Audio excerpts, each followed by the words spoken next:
The list is endless, but with a pattern. It is very difficult to discern any American national interest in pushing those projects, but very clear ideological position backed by political power. Listen to Trump's White House spokesperson, Caroline Leavitt.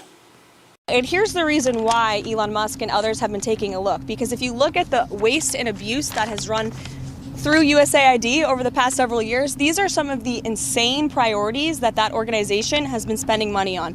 $1.5 million to advance DEI in Serbia's workplaces, $70,000 for a production of a DEI musical in Ireland, $47,000 for a transgender opera in Colombia, $32,000 for a transgender comic book in Peru. I don't know about you, but as an American taxpayer, I don't want my dollars going towards this crap, and I know the American people don't either, and that's exactly what Elon Musk has been tasked by President Trump to do, to get the fraud, waste, and abuse out of our federal government. As a student of history, I would always wonder what one thing among many symbolizes the decline of the glory days of Indian civilization. What brought us down from the Sone ki Chidiya pedestal, from the high mark of the Gupta and Harsha empires, to the time when the Islamic invasions put a civilization asunder, from Ayodhya to Nalanda, from Delhi to Chittor.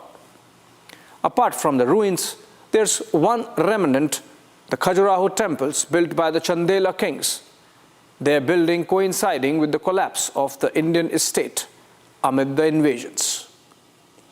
Might be more than coincidental that the overt sexuality as depicted in Khajuraho timed with the missing holding empire in the north of India. That the overt sexualism in US aid projects foretell the decline of the US as empire is the thought I am left with. Might sound like pop sociology, but look at some of the incidents in America this past week alone. A military helicopter collides with a landing civilian aircraft over the Potomac in DC, killing all on board. Next day, an air ambulance crashes into a mall in Philadelphia with no survivors. Aircraft carrier USS Harry S. Truman collides with a merchant ship in the Mediterranean. The plane carrying Secretary of State Marco Rubio is forced to return to Joint Base Andrews after takeoff as it develops a technical snag. Rubio takes another plane to reach Germany for his participation in the Munich security dialogue. These are seemingly unrelated incidents, but there's a common thread. You can see a society betraying anxiety.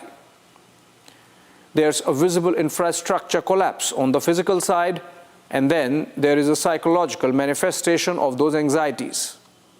It took a while for the Americans to realize that the world pocketed the money and went on to do its own thing.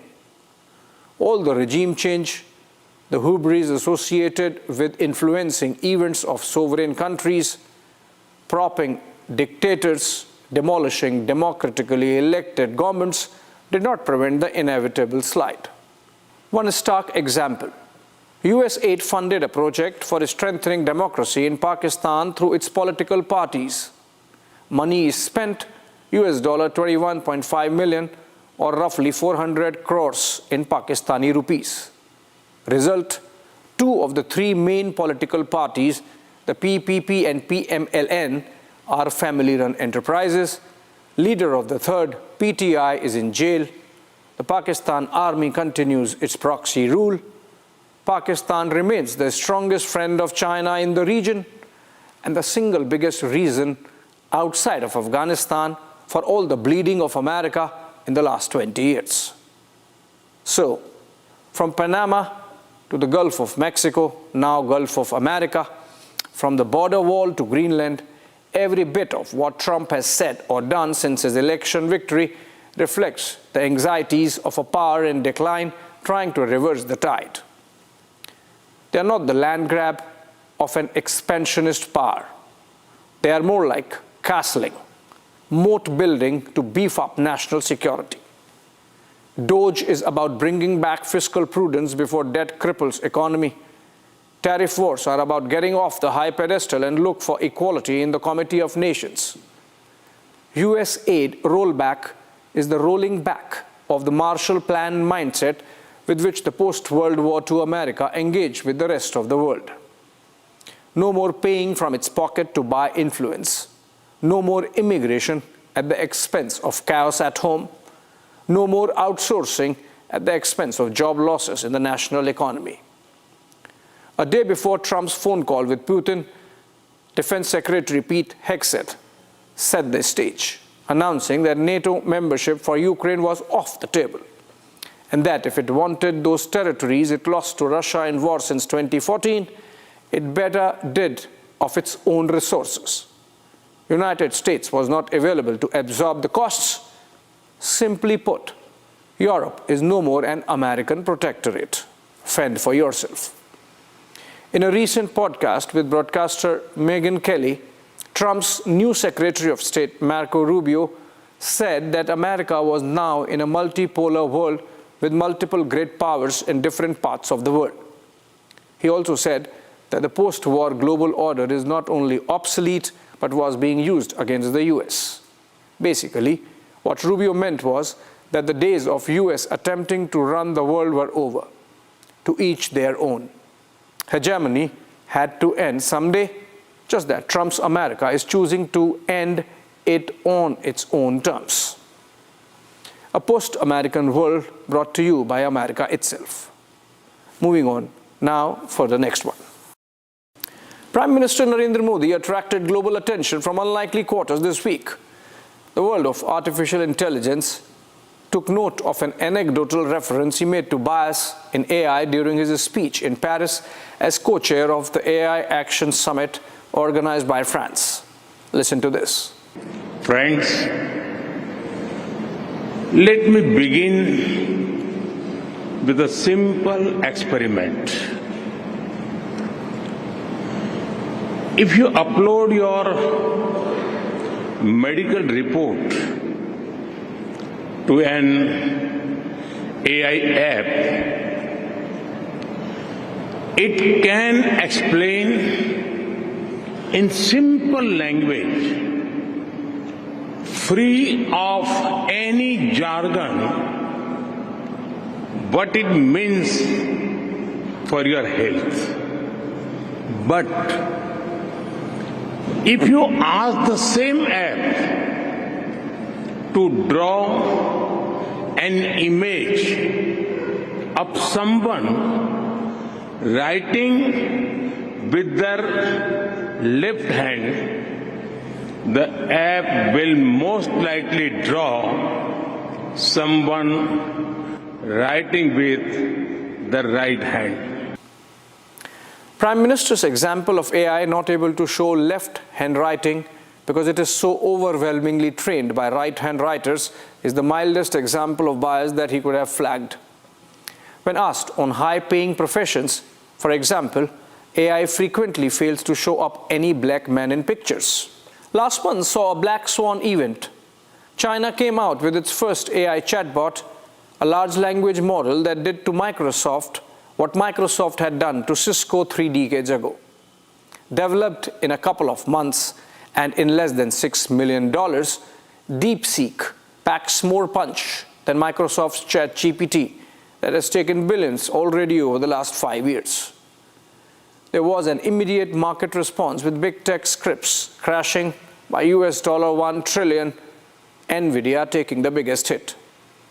DeepSeek is akin to the Sputnik moment for Americans this century. It got more downloads in a week than what ChatGPT managed in 5 years. But here's the catch. Geeks got into asking some questions to validate DeepSeek's ideological bias and proved the fears right. DeepSeek goes blank when asked about Tiananmen Square. The Chinese AI is trained on Xi Jinping ideology of socialism with Chinese characteristics and has a clear Chinese, or rather Chinese Communist Party worldview on things. And not just geeks, monks got into it too.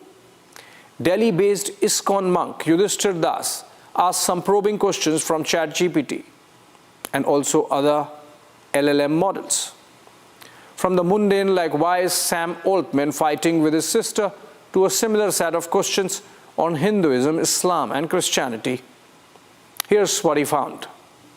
On Hinduism, The AI had exhaustive critique of the challenges the religion faces. When it came to same prompts on Islam and Christianity, the responses became nuanced. This has been highlighted in a much bigger way when Prime Minister Modi at the AI summit in France, he spoke about the biases within the AI. And I ran some tests on my own on using different AI models, ChatGPT, Perplexity, DeepSeek, and XAI to see what kind of results are they producing. And it was quite surprising. Certain information like about the activities of Sam, the CEO of OpenAI, Sam Altman, were being either declined or they were not being published for whatever reasons known to them. But the same information could be found via a simple Google search, like about his court case battles that he's been fighting with his sister. But OpenAI and ChatGPT somehow is not revealing that.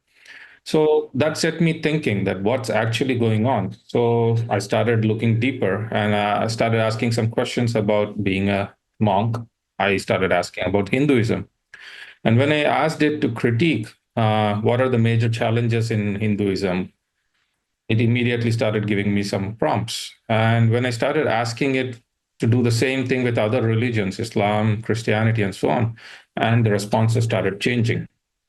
And I found this particularly very, very obvious on ChatGPT, but every form of AI that we have been experiencing has some amount of bias.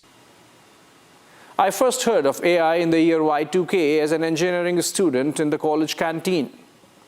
A bunch of batchmates pursuing the American dream would be talking of artificial intelligence courses as they prepared for GRE test. From then till the launch of Microsoft-backed ChatGPT-1 in 2019 was exactly 19 years that it took for the technology to become functional in your hands as end consumer. But the evolution of AI in the last 5 years has dwarfed its own development in the last 2 decades since my college campus chats.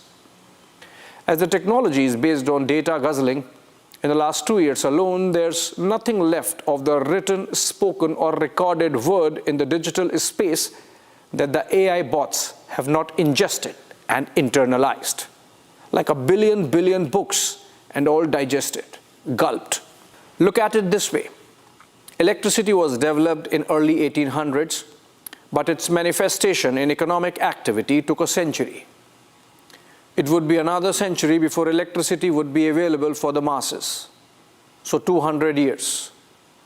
Similarly, in the case of computers, the first mainframes appeared in the 1950s, but their mass acceptance and productivity impact happened by the late 1990s. So about 50 years. But that's still not the comparison to scale. ChatGPT-3 was launched on November 30, 2022. By December 5, which means in 1 week, it had 1 million users. On December 27, in a post on X, Sam Altman wrote that there would be scary moments as we move towards AGI, or Artificial General Intelligence level systems, and significant disruptions. On March 21, 2023, Bill Gates wrote a blog announcing the age of AI had begun. By mid-2024, the Stanford Institute for Human-Centered AI said that AI systems had hit human-level performance in areas like language understanding and competitive-level math. White House called for a meeting of Big 7 AI firms, asked for self-regulation and watermarking of AI content, and the Biden administration followed it up with an executive order that sought to put restraints on the tech, safety tests for developers, and submission of results before the government. Months later, at a UK government-organized AI summit in Bletchley Park, outside of London, famous for Alan Turing's breaking of the code of Enigma machines, thus paving the way for a lead victory in World War II, Elon Musk cautioned that AI might soon exceed human intelligence. He said, digital superintelligence is one such area where the government must have a role. Having a referee is a good thing like in sports. AI is the most disruptive force in history, unquote. As we are already seeing from DeepSeek to ChatGPT, The ideological allegiance makes AI a potential propaganda tool, and hence the need for bias cleaning and neutrality screening. Ahead of the elections in the United States last year, a bipartisan group of experts from the field of journalism, psephology, election officials, and techies launched what came to be known as the AI Democracy Project. They tested LLMs for questions that voters might ask of themselves before deciding whom to vote for. The AI bots failed ideological bias test 50% of the time, and 40% responses were deemed harmful for democracy. Closer home, the just concluded Delhi election was perhaps the first that saw some rudimentary use of AI videos as party propaganda. Aam Aadmi Party used a video in which Arvind Kejriwal is seen getting blessed by Constitution father Baba Saheb Ambedkar. This was in the backdrop of the comment made by Union Home Minister Amit Shah while participating in the Constitution Day debate in Parliament. BJP hit back with a video of its own, and we know the results already. But the whole point is that there's a potential, both positive and negative, against which we need to be forewarned and forearmed. Just to give you an idea, ChatGPT's latest version, which has acquired a measure of autonomous thinking, was tasked with cracking a CAPTCHA puzzle. You know, the ones you are asked to solve before logging into your bank accounts, for example. The AI bot couldn't do it directly, but had the smarts to approach an online service that provides human assistance on puzzle solving for help. It does not end here. The human got suspicious as to why would someone need help for CAPTCHA and sought to know if this was a robot. The AI bot immediately cooked up a false reply, saying that no, it was not a robot, a human with impaired vision seeking help. Imagine, it is already in the danger zone. The last thing you want is for the Chinese to inoculate American or Indian digital space via computers and phones to influence and control our activities as per their philosophy. A recent report by think tank RAND Corporation found that the impact of AI is going to be so dramatic that nations could see their power rise or fall depending on how they harness and manage the development of the technology. It is a race against time. We need legal frameworks that integrate all the rules and laws to make sure that 1, humans control AI, and 2, that it is shielded from Xi Jinping bias. Then, of course, would come the question of injecting ethics. The AI bot that lied about paying a robot to solve the CAPTCHA needs to be told that lying is bad. That's an interesting space to watch, and I shall keep coming back to it. Thanks for watching.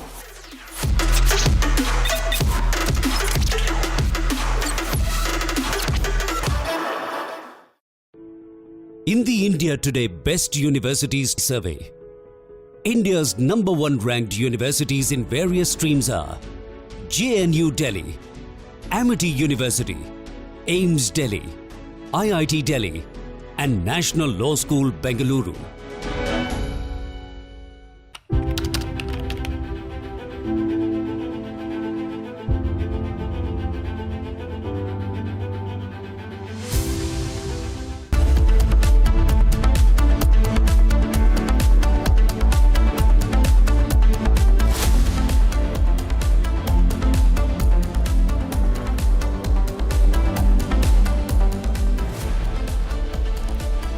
Good evening, ladies and gentlemen. Tonight I come to you with a major network announcement. And this is something that we have been all planning and working on at the Republic Media Network for a while now, on how we can use your beloved network and an influential platform like Republic to build a limitless India. As of now, 900 million of you worldwide are believers in the Republic Media Network. 900 million cumulatively, that is more than the population of 99% of the countries on this planet. So what can you and we at Republic do together, dear viewers? You who are the real strength of Republic. You are Republic, and we are your voice. Dear viewers, it is you who are the real propellers of this spectacular phoenix-like growth of Bharat. It is you who are the vox populi, the voice of a people, which is the voice of God. It is you who are the Yuva Shakti-driven firepower of India. How can your very own news network work together with you to bring in your brilliant young vision to create a limitless India? A limitless India of unclaimed horizons, a limitless India of unlimited hope, a limitless India of dauntless energy, a limitless India of relentless effort, a limitless India of ceaseless continuity, because after centuries of domination, we have cast aside all the shackles to limitlessly free our fortune and decide our destiny. And that is why tonight, ladies and gentlemen, I am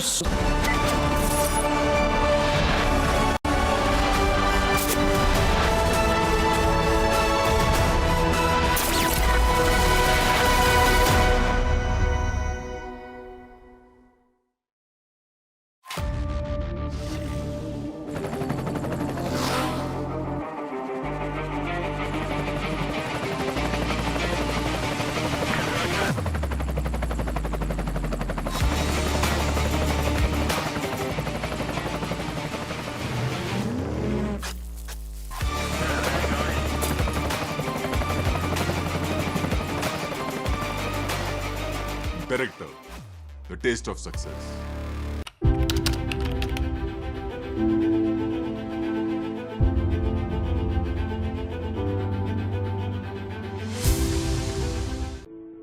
In the India Today Best Universities Survey, India's #1 ranked universities in various streams are JNU Delhi, Amity University, AIMS Delhi, IIT Delhi, and National Law School, Bengaluru.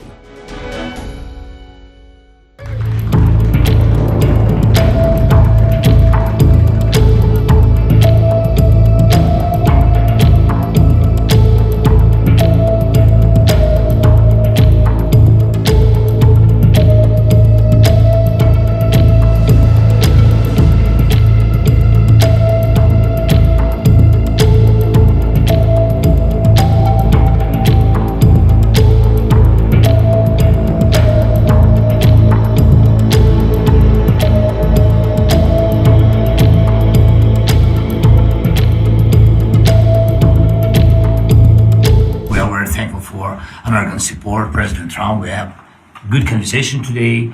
Our first meeting, not last, I'm sure, and really what we need to speak more, to work more, and to prepare the plan how to stop Putin and finish the war. We want peace very much, but we need real security guarantees, and we will continue our meetings and our work, and we will be very happy to see General Kalak also in Ukraine in this closest time. Мирна угода не може бути підписана в Мюнхені, тому що це Мюнхен, і тут немає президента, і тут ми пам'ятаємо, які речі були підписані колись. І тому мирна угода може бути тільки план про закінчення війни, який передусім повинен бути проговорений і підтриманий між Україною, президентом, і Сполученими Штатами, виключно президентом. Також обов'язково треба важлива роль для країн Європи, тому що ми говоримо про гарантії безпеки як головний момент в будь-якому документі про припинення війни або закінчення війни, гарантії безпеки для України, для всієї Європи. І Україна є частиною вже Європи і буде частиною рівноправною Європейського Союзу.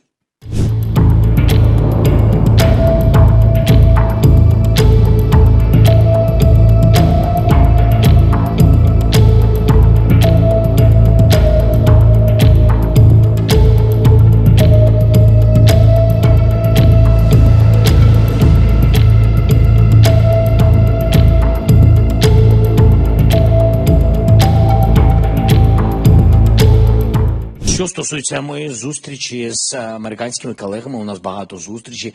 Я цьому дуже радий. У нас була хороша розмова з президентом Трампом, і ми отримали пропозиції щодо інвестування в critical minerals України. І ми про це багато говорили. Я говорив, що треба захищати Україну, наші ресурси. Чому їх треба захищати? А якщо ми говоримо прагматично, а не тільки про безпеку Європи, хоча я вважаю, що безпека Європи передусім, і люди – це пріоритет, але говорити можна і фінансово, прагматично. Коли ми говоримо про захист наших ресурсів, щоб вони не попали в руки повністю окупаційній Росії і також їх союзникам, треба все це захищати.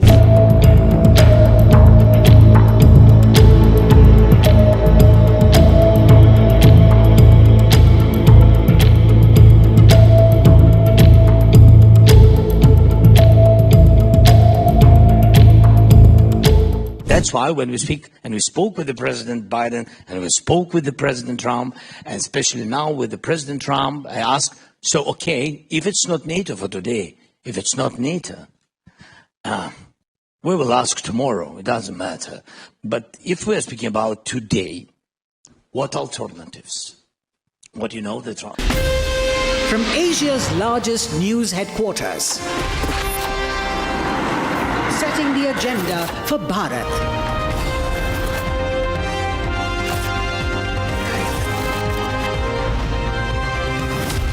You're watching Republic.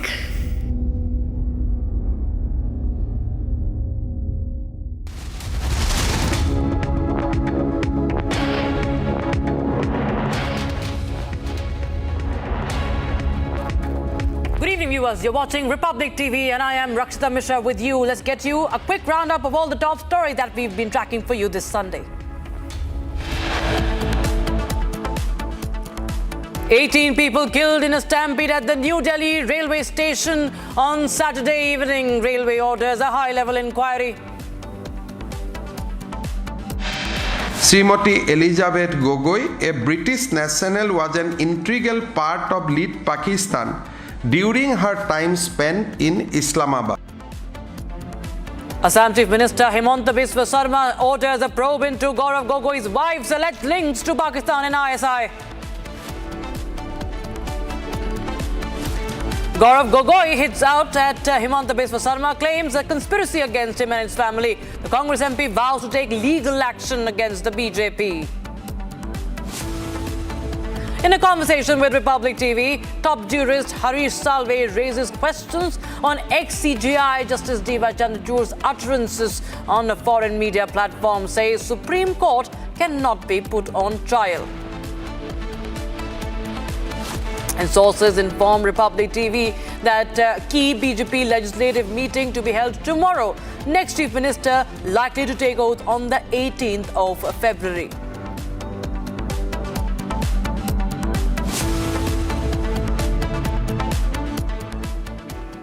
Hi viewers, we start with the breaking news coming in from the national capital. This is over the Delhi government formation, and according to sources, the oath-taking ceremony of the next Chief Minister of Delhi is likely to take place on the 18th of February. The legislative party meeting of the BJP will take place tomorrow, and a day later, that is day after tomorrow, we can see the oath-taking ceremony happening. So tomorrow is the day when we expect that big announcement to be made. Tomorrow, the leader of a legislative party will be elected, and the oath-taking ceremony is likely to take place at the Ram Leela, is likely to take place on the 18th of February. That's the big update we're getting in right now. Delhi to have one Chief Minister as per sources and two Deputy Chief Minister. Aishwarya Kapoor, Executive Editor for Politics, joins us on the phone line. For more, Aishwarya, big update coming in. We can expect the announcement for the next Delhi Chief Minister tomorrow. Well, that's right. That's what we are being told by our sources. Announcement is not tomorrow. Announcement is expected either late night tomorrow or early morning tomorrow, or basically early morning day after. Swearing in, what we are being told, could very well happen day after. What we are being categorically told by our sources that one CM and two deputy CMs in Delhi. One deputy CM will be from the Purvanchali Samaj, and the other deputy CM, we are being told, Rashika, will be from localite of Delhi. That means a representation of the villages and the rural Delhi, which has come out in full support of BJP. Also, why we are being categorically told that the other Deputy Chief Minister will be from the Purvanchali Samaj, hailing from Eastern Uttar Pradesh and Bihar, because how massively more than 65% of the complete Purvanchali Samaj has come out in support of the BJP and moved. And there is an en masse movement from the Aam Aadmi Party to the BJP. So BJP wants to keep that vote bank consolidated.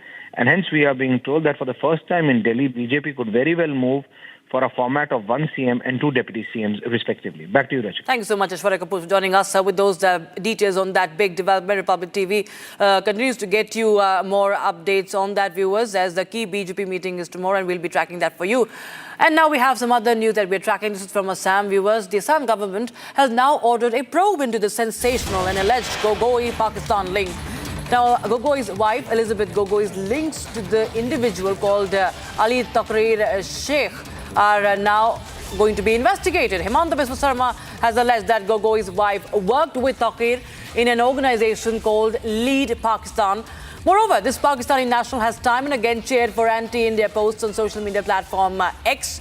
And a big announcement that has been made by Hemanta Biswa Sarma that a probe is being ordered into Gogoi-Pakistan link. We have reactions coming in from Hemanta Biswa Sarma and Gaurav Gogoi himself. Years that Mr. Ali Sheikh has been in contact with Srimati Elizabeth Gogoi, a British national and the wife of Honorable Member of Parliament from Assam, Sri Gaurav Gogoi. Apart from his engagement with the government of Pakistan, Mr. Ali Sheikh has also founded Lead Pakistan, a non-profit organization working in the field of climate change. Srimati Elizabeth Gogoi, a British national, was an integral part of Lead Pakistan during her time spent in Islamabad. Furthermore, both Mr. Ali Sheikh and Srimati Elizabeth Gogoi, a British national, have been a part of global climate action group called the Climate and Development Knowledge Network, which operates both in India and Pakistan. 12 months from now, there will be elections in Assam. The BJP government have no performance to show. They are unable to fulfill any of their promises, and in order to hide their failures, they are embarking upon a mischievous and malicious, baseless, factless, slanderous campaign, and we will definitely be taking the appropriate action. At the same time, I have full faith in the wisdom of the people of Assam that they can see through this obvious slander campaign.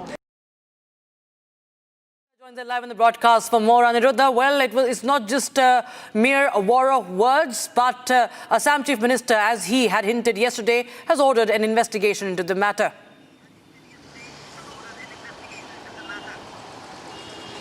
Yes, Rakshita, Assam Chief Minister has pointed out very clearly that it has nothing to do with politics. All this investigation that has been ordered, it is looking into the national security aspect, and there is nothing political. And in this regard, he has said that he will also be writing to the AICC President Mallikarjun Kharge and Assam Pradesh Congress President Bhupen Bora, informing that there is no political intent behind this investigation which is being ordered. Meanwhile, coming to the allegations that has been leveled, one serious allegation has come up today while responding to questions put out by Republic. Chief Minister Hemanta Biswa Sarma has said that from 2013 to 2015, Elizabeth Gogoi, who is a British national, had direct access to the Chief Minister's residence, in the official residence of the Chief Minister in Guwahati. And if she had been working with Lead Pakistan organization at that point in time, which is again backed by the ISI, there is serious doubt that ISI might have tried to infiltrate into the office and residence of the Chief Minister of Assam as well, and that will be one of the very key investigation point of the Assam police. Meanwhile, a short while back, top cops of the Assam police have informed us that after the cabinet decision, the direction of the cabinet to investigate into the matter, they are registering a case against Ali Tokir Sheikh, and the involvement of the entire ecosystem, ISI ecosystem in the state of Assam, if there is any, or in other parts of India, will be investigated, and also the role of Elizabeth Gogoi, wife of Congress MP Gaurav Gogoi, will also be investigated. Right. And another important aspect, Raksita, that I would like to highlight for our viewers is that despite being a British national in 2014 and 2016, Elizabeth Gogoi actively campaigned for the Congress party. In 2016, she also campaigned for her father-in-law, late Chief Minister Tarun Gogoi. Then in 2014, she also campaigned for Gaurav Gogoi. Now the serious question that comes up is that, can a British national campaign in the Indian election process? Because he is not an Indian citizen. No one, a British national, cannot participate in the election process in India. So this is direct violation of the visa norms, and the Assam government will be soon writing to the Ministry of External Affairs to look into that aspect as well. Rakshita. Absolutely, viewers. Now that's a probe that is being ordered. It's only, this controversy is only getting bigger. Thank you so much for the moment, Aniruddha, for joining us with those details. Viewers, we take a quick look at some more stories making news from across the country. This is Bharat in 5 minutes.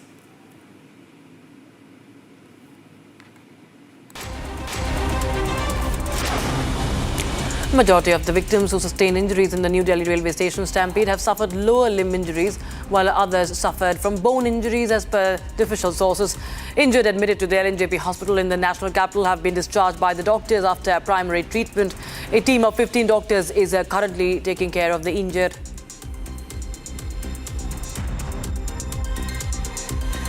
चार bodies सौंप दी गई. एक body में थोड़ा issue था, तो उनके husband शायद आने में थोड़ा टाइम लग रहा था. तो ये होता है कि हस्बैंड के आने के बाद ही पोस्टमार्टम होता है. तो होपफुली आगे होंगे तो उनके आने के बाद पोस्टमार्टम होके एंड देन फिर उनको भी सौंप दिया जाएगा. At least 4 people lost their lives and several others were injured in a tragic accident involving a bus and a tempo traveller on the Purvanchal Express. According to officials, the bus, which was en route Ayodhya from Chhattisgarh, had broken down and was undergoing repairs when the accident occurred. A tempo traveller, also heading towards Ayodhya, rammed into the stationary bus at high speed. A US military aircraft carrying 116 illegal Indian immigrants landed at Amritsar International Airport late Saturday night. One deported claiming they were handcuffed, the legs chained during the journey.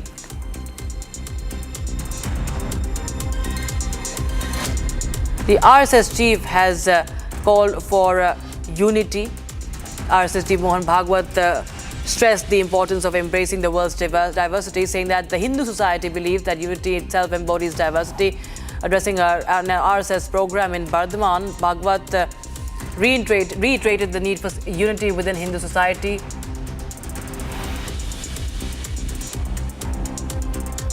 हम आजकल कहते विविधता में एकता, लेकिन हिंदू इसको जानता है. इसलिए जानता है कि वो ये समझता है कि ये एकता की ही विविधताएं हैं, विशिष्टताएं, एकता का श्रृंगार है. और इसलिए अपनी अपनी विशिष्टता पर श्रद्धा पूर्वक चलो, सबकी विशिष्टताओं का सम्मान करो. Military exercise titled Jal Thal Raksha 2025 along the coastline in Dwarka. The exercise seeks to strengthen coastal security along western coasts of Gujarat. The maritime exercise serves as a demonstration of India's unwavering commitment to strengthening its maritime security and coastal defense mechanisms through the consolidated efforts of the Indian Army and the Indian Navy. Assam Chief Minister Himanta Biswa Sarma says that he welcomes Gaurav Gogoi's planned legal action over the controversy surrounding his British wife, Elizabeth Colburn, saying that the state government is also initiating legal proceedings. Himanta says a police case is likely to be registered and a special investigation team to be constituted to probe into the allegations. In fact, viewers, the state, Assam has already ordered an investigation. The Mumbai Police Economic Offences Wing arrested another accused in the New India Cooperative Bank scam case, a day after former General Manager Hitesh Mehta was arrested. The arrested developer has been identified as Dharmesh. According to the investigation, Dharmesh had taken 70 crore rupees out of the 122 crore rupee embezzlement in the case. Security forces have arrested 11 terrorists from Manipur in last 2 days, including 7 suspected cadres of the Kuki National Army, along with arms and ammunition. The KNA cadres were apprehended from Old Kokua area on Friday.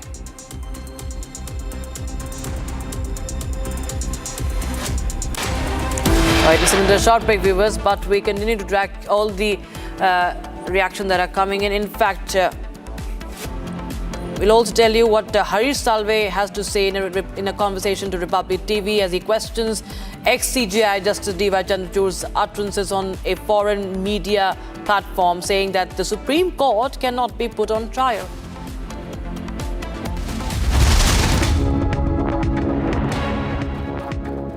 इसको घर पे लगाओगे तो शादी का तो पता नहीं, पर घर पक्का नहीं टूटेगा। रुंगटा नहीं तो घर स्ट्रॉन्ग नहीं। रुंगटा स्टील TMT बार एकदम सॉलिड। पहाड़ों में एक हाइकिंग स्टिक भी बन सकती है।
Team India is all set to embark on a special journey yet again.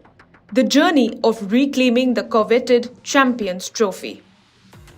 It has been almost 12 years since India last won the Champions Trophy, and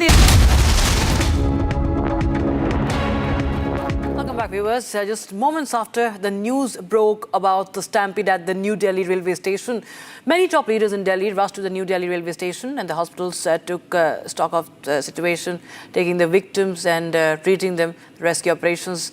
And amongst them, viewers, the people who visited was Delhi Lieutenant Governor Vinay Saxena, and also BJP leader Viren Sachdeva, and even Lok Sabha Speaker Om Birla. It is all that happened last night, as 18 people had died, 11 people had been injured. Who is responsible is the big question.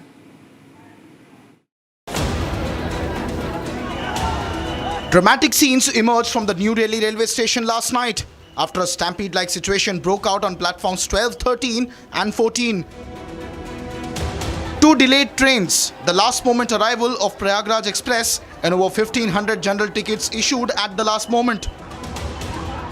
The shocking incident has claimed around 18 lives, mostly women and children. Top leaders in the national capital rushed to the scene immediately after the news of stampede broke out. Delhi's BJP chief Virendra Sachdeva arrived at the New Delhi railway station last night to take stock of the situation and aid in the rescue operations. He also later visited the LNJB hospital to meet the victims. Delhi's LG VK Saxena also arrived at the hospital to ensure speedy treatment of the victims. Former Chief Minister of Delhi, Atishi, also arrived at the New Delhi railway station last night. हम मिले हैं जो injured हैं यहाँ पे, पूरा उनका इलाज चल रहा है और पूरी देखरेख के साथ इलाज चल रहा है। कई लोग हैं जिनको 4-5 पेशेंट्स हैं जिन्हों कुछ दिनों में कुछ देर में डिस्चार्ज भी कर दिया जाएगा। ये देखिए एक बहुत दुखद घटना है और जो लोग गुजर गए हैं हम उनकी आत्मा की शांति के लिए प्रार्थना करते हैं। ऐसा सूचना मिली है कि शायद 2 लोग मृत लेडी हार्डिंग भी पहुँचे हैं, परंतु मैं इसकी कॉन्फर्मेशन नहीं दे सकती क्योंकि लेडी हार्डिंग अभी मेरा जाना नहीं हुआ है। Speaker of the Lok Sabha Om Birla also visited the station last night to inspect the situation. Railway Minister Ashwini Vaishnav has launched a high-level investigation in the matter. Viewers, even after as almost 24 hours have almost lapsed since the unfortunate stampede tragedy at the station, and politics is only peaking. The unfortunate crowding due to special trains for Mahakumbh and the confusion that has been at least cited. Now we have RJD Supremo, who's also the former railway minister, Lalu Prasad Yadav, has gone on to call the Mahakumbh useless.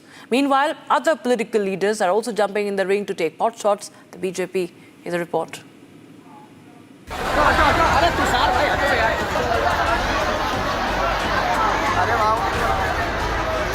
Less than 24 hours after the unfortunate tragedy at the New Delhi railway station, which led to a stampede that claimed 18 lives, politics over the incident has already begun.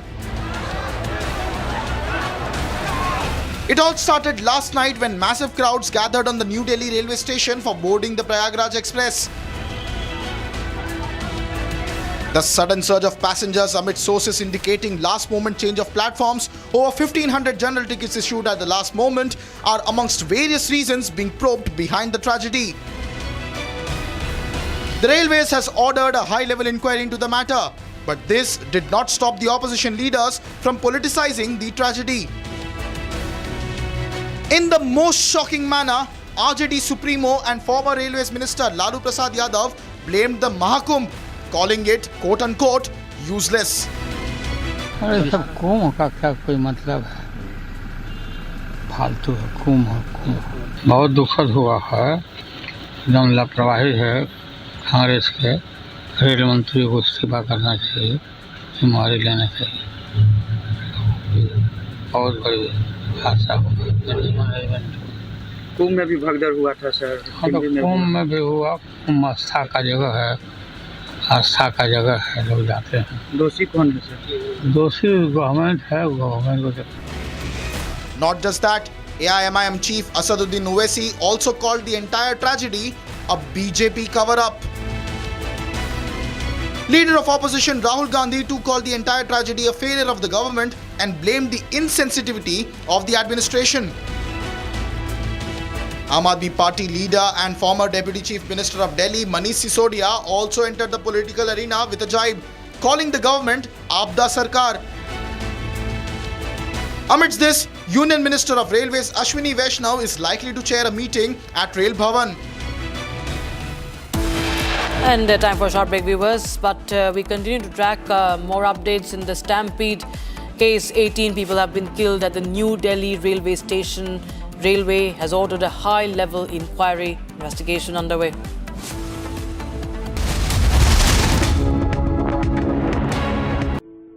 In the India Today Best Universities Survey, India's #1 ranked universities in various streams are JNU Delhi, Amity University, AIIMS Delhi, IIT Delhi, and National Law School Bengaluru.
Hi there.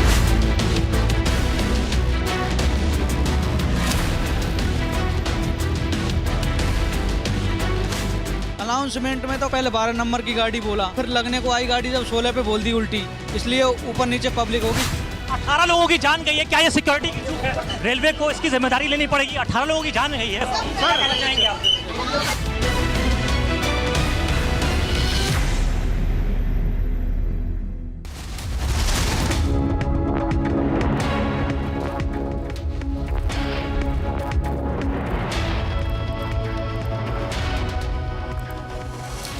Hello everyone, welcome. You're watching Live and Breaking. I am Tanisha Avasti. We have lots lined up for you on this bulletin, starting from the Delhi stampede case to the controversy that former Chief Justice of India D.Y. Chandrachud is in after giving an interview to BBC. We'll get you all that and much more on this edition. But first, the headlines.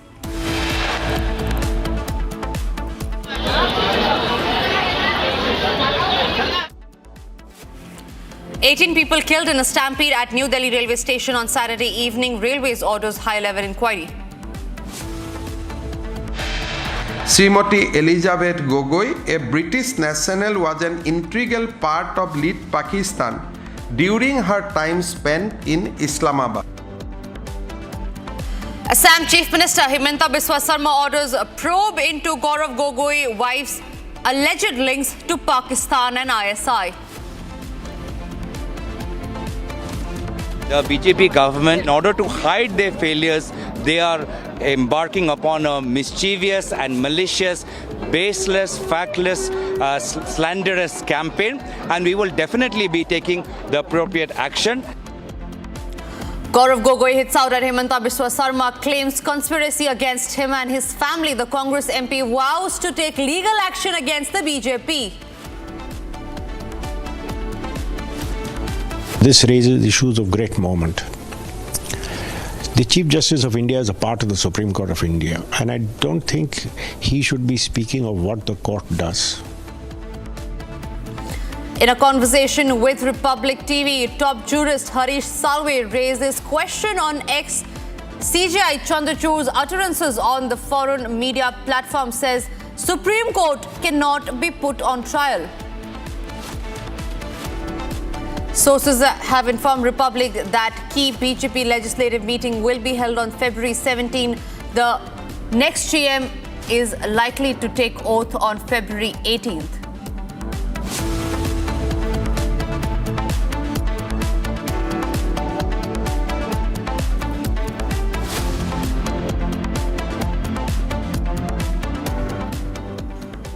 Now, amid a political firestorm after deadly crowd crush at the New Delhi railway station that claimed around 18 lives and left nearly 11 injured, the focus shifted to the lapses and the many unanswered questions. While there are many questions if death could have been avoided through better crowd control and management, some obvious lapses came to the fore. Take a look at this report.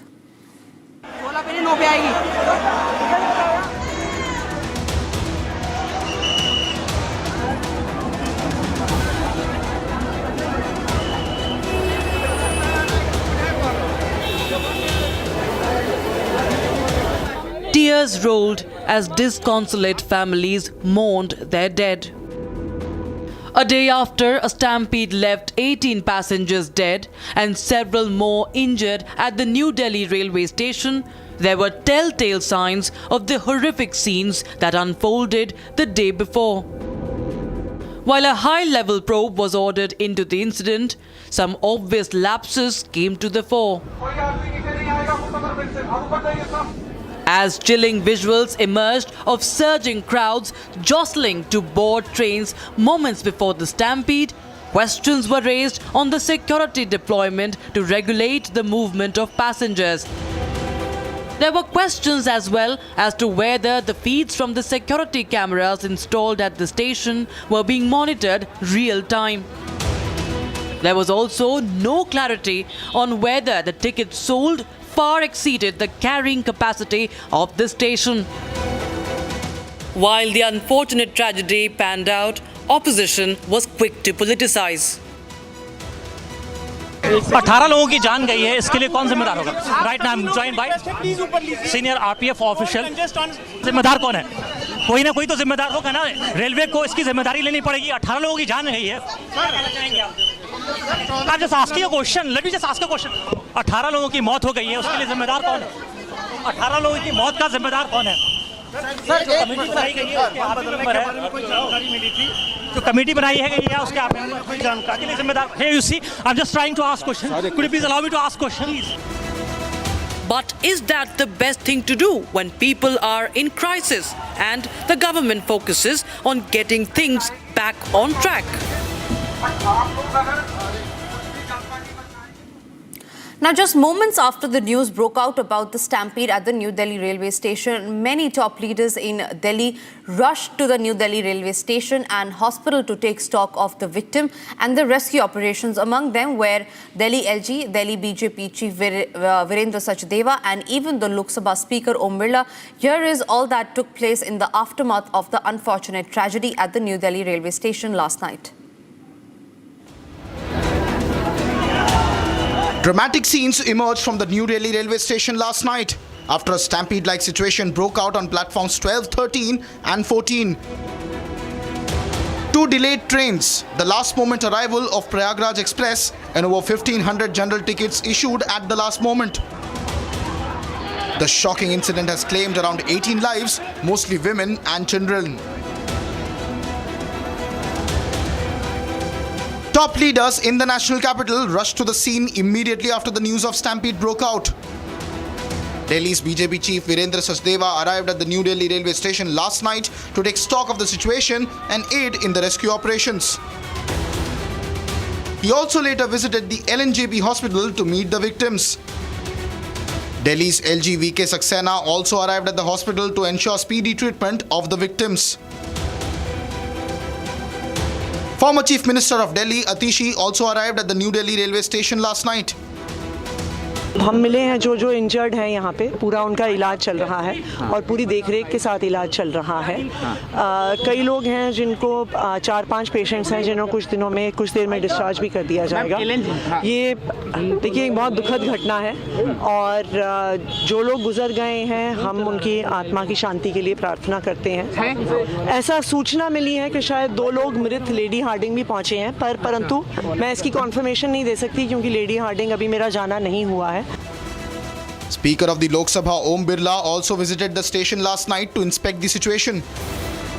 Railway Minister Ashwini Vaishnav has launched a high-level investigation in the matter.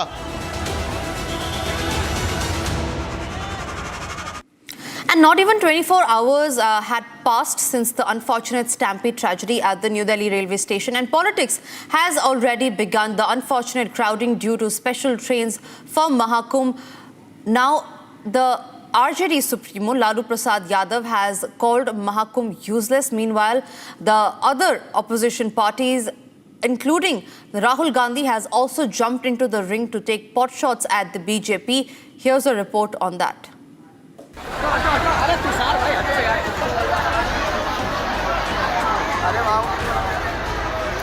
Less than 24 hours after the unfortunate tragedy at the New Delhi railway station, which led to a stampede that claimed 18 lives, politics over the incident has already begun.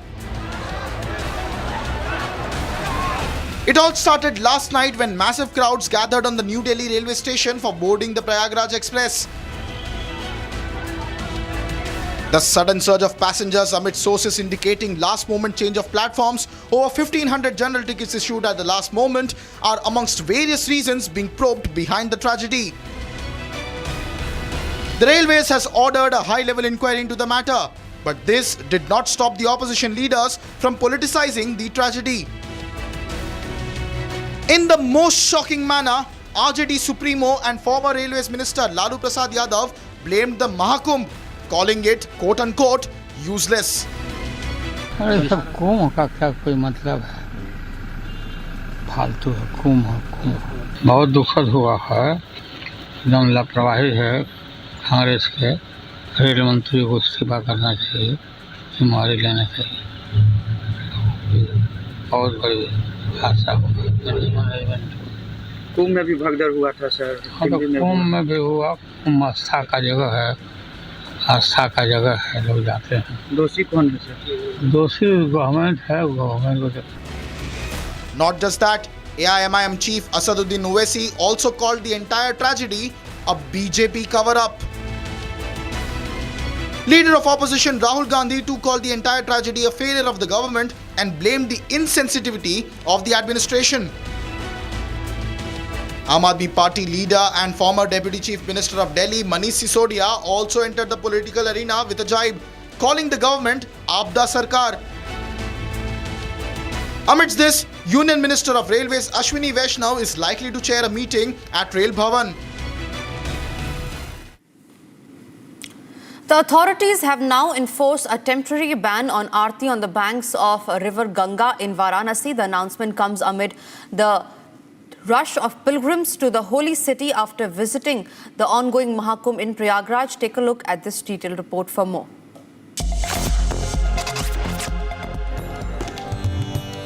The local administration in Varanasi announced a temporary suspension of Ganga Aarti. The announcement is being seen as a precautionary measure amid the surging flow of visitors to the holy city. According to officials, Varanasi is witnessing a significant uptick in the number of visiting pilgrims after taking the holy dip at the ongoing Mahakumbh. The authorities announced that the customary Aarti on the banks of the Ganges will remain suspended till February 26. The iconic Kashi Vishwanath temple has been seeing record turnouts in the last few days.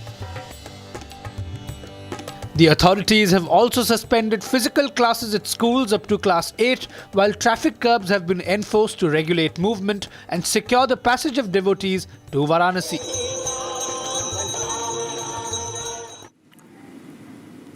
Moving on, there is a controversy over former Chief Justice of India D.Y. Chandrachud's interview to a foreign media. In the interview, he addressed cases like Ram Temple, Article 370 and CAA. He also dismissed claims of political pressure on courts.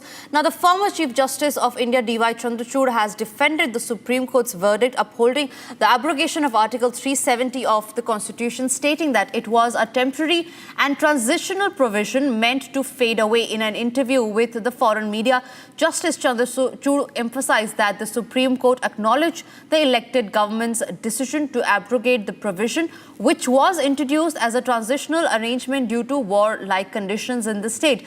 Now, responding to the interview, top jurist Harish Salve slammed the former Chief Justice of India, saying that how can he give power to foreign nation to question India and that decisions of the Supreme Court. Listen in to what he had to say.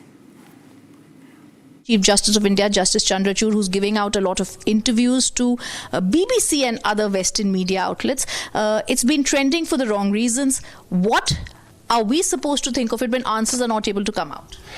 This raises issues of great moment.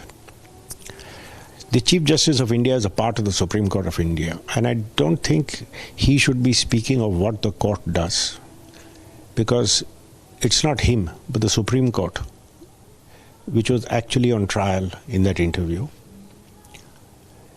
We always say judges should only speak through their judgments. Take the Article 370. The judgments gave reasons why it upheld.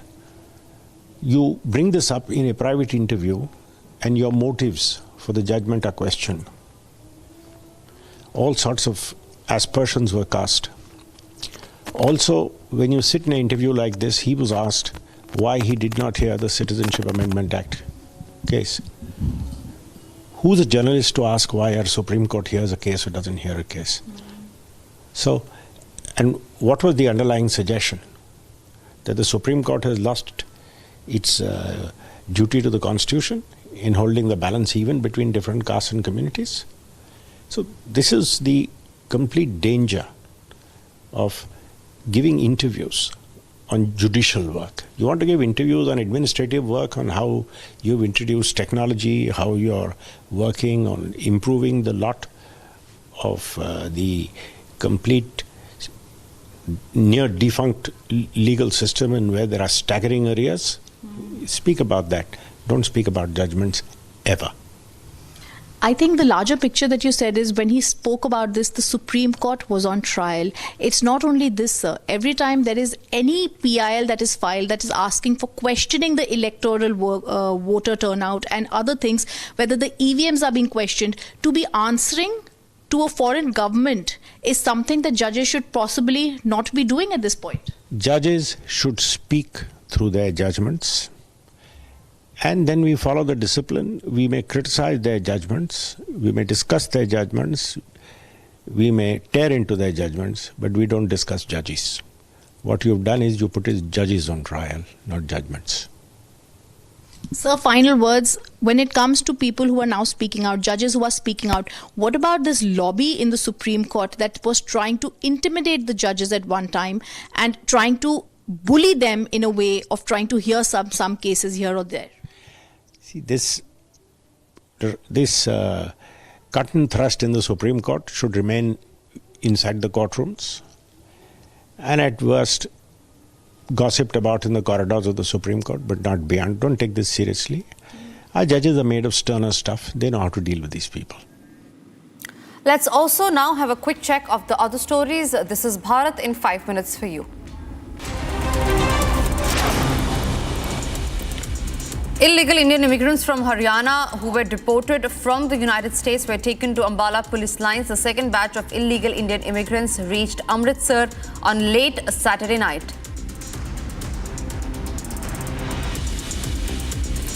Telangana BJP MP D.K. Karuna has said that the Congress cannot digest the fact that the Prime Minister is leading the country strongly, referring to CM Revant Reddy's comment on Prime Minister's caste identity. BJP MP said that the Chief Minister forgets that he is not in opposition anymore. आज पूरी दुनिया में इतना popular प्रधानमंत्री है, इतना strong India को lead कर रहे हैं, ये कांग्रेस पार्टी को डाइजेस्ट नहीं हो रहा. Jan Swaraj Party founder Prashant Kishore has taunted the Bihar Chief Minister Nitish Kumar on his compensation bid. Chief Minister Nitish Kumar has announced ₹2 lakh compensation to the families of those from Bihar who died in yesterday's tragic stampede at New Delhi railway station. Prashant Kishore took a jibe at the Chief Minister's announcement, saying for the Chief Minister, the lives of people of Bihar cost only ₹12 lakh.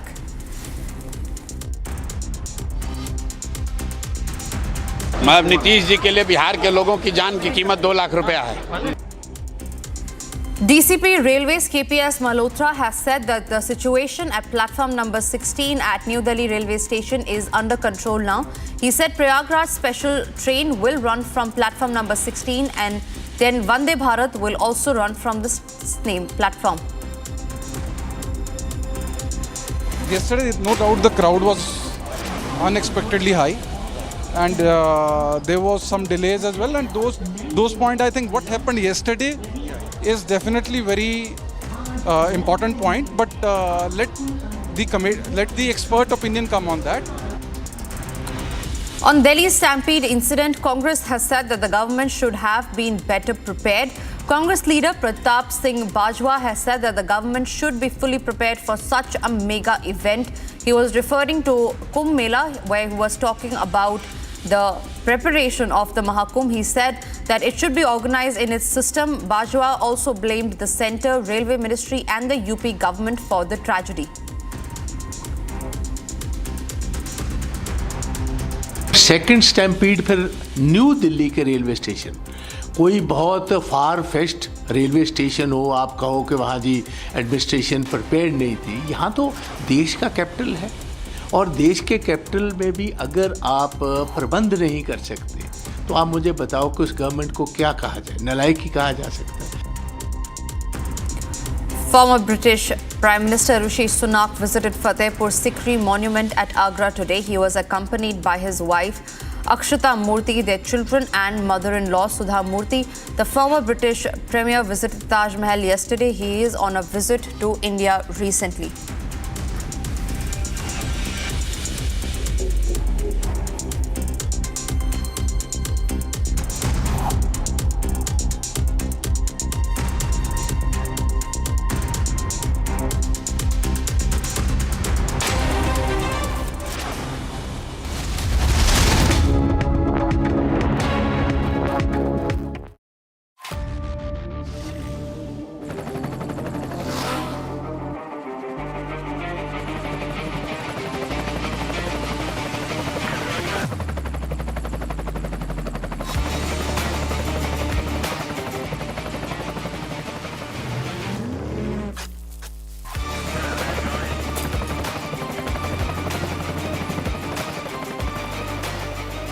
Director, the taste of success.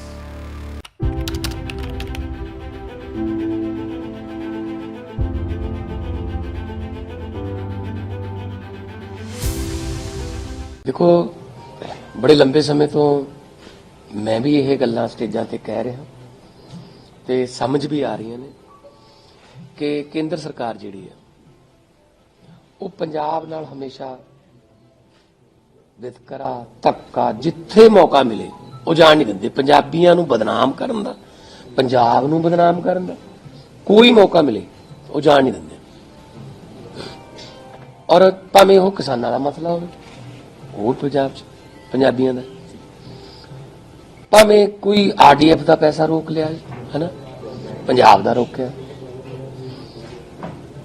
ਤੇ ਹੁਣ ਜਿਹੜਾ ਨਵਾਂ ਇਹਨਾਂ ਨੇ ਕੀਤਾ ਸਾਜ਼ਿਸ਼ ਦੇ ਅਧੀਨ ਪੰਜਾਬ ਨੂੰ ਤੇ ਪੰਜਾਬੀਆਂ ਨੂੰ ਬਦਨਾਮ ਕਰ ਲਿਆ ਜਿਹੜੇ ਅਮਰੀਕਾ ਤੋਂ ਟਰੰਪ ਸਰਕਾਰ ਬਣੀ ਤੇ ਉਹਨਾਂ ਨੇ ਡਿਪੋਰਟ ਕਰਨੇ ਸ਼ੁਰੂ ਕਰਤੇ ਜਿਹੜੇ ਵੱਖ-ਵੱਖ ਮੁਲਕਾਂ ਦੇ ਜਿਹੜੇ ਉੱਥੇ ਗੈਰ ਕਾਨੂੰਨੀ ਤਰੀਕੇ ਨਾਲ ਗਏ ਸੀ ਤਾਂ ਪਹਿਲਾ ਜਹਾਜ਼ ਉਹਨਾਂ ਨੇ ਅੰਮ੍ਰਿਤਸਰ ਲਾਇਆ ਤੁਸੀਂ ਉਸ ਵੇਲੇ ਮੀਡੀਆ ਸਾਰੇ ਮੌਜੂਦ ਸੀ ਅੰਮ੍ਰਿਤਸਰ ਜਿਹਦੇ ਵਿੱਚ 33 ਗੁਜਰਾਤ ਦੇ ਸੀ 33 ਹਰਿਆਣੇ ਦੇ ਸੀ 30 ਪੰਜਾਬ ਦੇ ਸੀ 2 ਮਹਾਰਾਸ਼ਟਰ ਦੇ ਸੀ ਇੱਕ ਮੇਰੇ ਖਿਆਲ ਚ ਉੱਤਰਾਖੰਡ ਦੇ ਸੀ ਤੇ ਚਲੋ ਪਹਿਲਾ ਜਹਾਜ਼ ਉਹਨਾਂ ਲਾ ਲਿਆ ਪਤਾ ਨਹੀਂ ਕੀ ਕਟੇਰੀਆ ਹੁਣ ਦੂਜਾ ਜਹਾਜ਼ ਆ ਰਿਹਾ ਜੀ ਦੂਜਾ ਜਹਾਜ਼ ਵੀ ਕਹਿੰਦੇ ਅੰਮ੍ਰਿਤਸਰ ਉਤਰੂਗਾ ਜੀ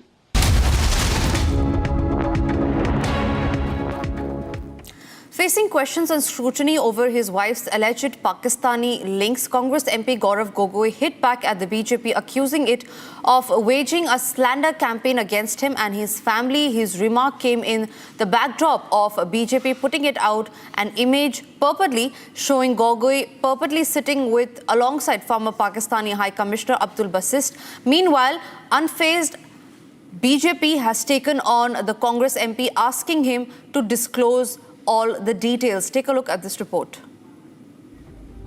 Amid the vicious war of words over his wife's alleged Pakistan links, Congress MP Gaurav Gogoi came out all guns blazing at the BJP.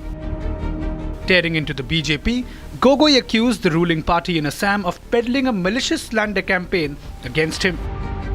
Speaking to reporters today, the Congress MP said the BJP has nothing to show in terms of governance in Assam. The BJP government have no performance to show. They are unable to fulfill any of their promises, and in order to hide their failures, they are embarking upon a mischievous and malicious, baseless, factless, slanderous campaign, and we will definitely be taking the appropriate action. Meanwhile, unfazed by Gogoi's scathing response and threat of legal action, Assam Chief Minister Himanta Biswa Sharma said his government has now ordered a probe. The Chief Minister added that the cabinet has also sought a probe into Ali Taqir Sheikh, the alleged Pakistan contact of Gogoi's British wife, Elizabeth Colburn Gogoi. It appears that Mr. Ali Sheikh has been in contact with Srimati Elizabeth Gogoi, a British national and the wife of Honorable Member of Parliament from Assam, Sri Gaurav Gogoi. Apart from his engagement with the government of Pakistan, Mr. Ali Sheikh has also founded Lead Pakistan, a non-profit organization working in the field of climate change. Srimati Elizabeth Gogoi, a British national, was an integral part of Lead Pakistan during her time spent in Islamabad. Upping the ante against the Congress leader, earlier the BJP claimed that his British wife used to work for a non-profit linked to Pakistan's external intelligence agency, the ISI. The BJP also put an image showing Gogoi sitting alongside former Pakistan High Commissioner Abdul Basit. The BJP also questioned Gogoi's line of questioning in Parliament after the alleged meeting with the former Pakistani envoy. With the BJP now going after Gogoi and the Congress leader alleging slander, expect the showdown to escalate in the coming days.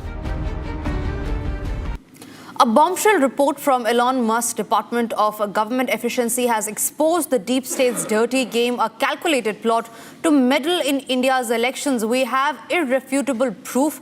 A staggering $21 was funneled under the guise of voter turnout in India, a blatant attempt to manipulate our democracy. Here's a detailed report on that. In a bombshell revelation, the Musk-led Department of Government Efficiency has blown the lid of the deep state's covert meddling in Indian politics. The agency has revealed a shocking list of cancelled foreign funding, and amongst them, one jaw-dropping detail stands out. A staggering 21 million was funneled to manipulate voter turnout in India. But before this report even surfaced, Republic had already called it out. Meanwhile, for the BJP, it was a moment of vindication. And it does not stop at India. The deep state's web of interference spread to Bangladesh too. A jaw-dropping 29 million was earmarked for, quote, strengthening the political landscape in Bangladesh, a country that erupted in political turmoil and allegations of US deep state's involvement in the ouster of former Prime Minister Sheikh Hasina. The pattern is clear. The deep state's hand has been exposed, but who's pulling the strings and why?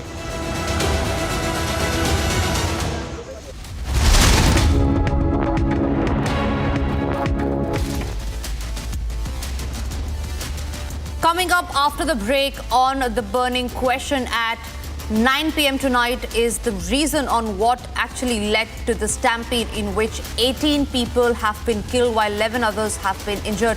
All that and much more after a very short break.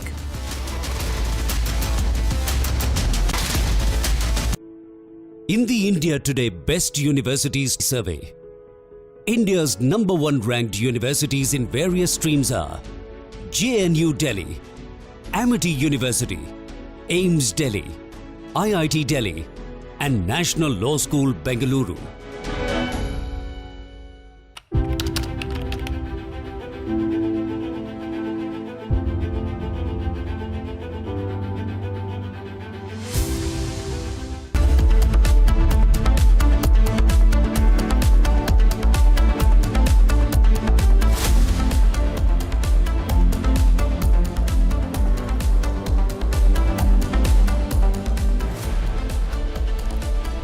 Good evening, ladies and gentlemen.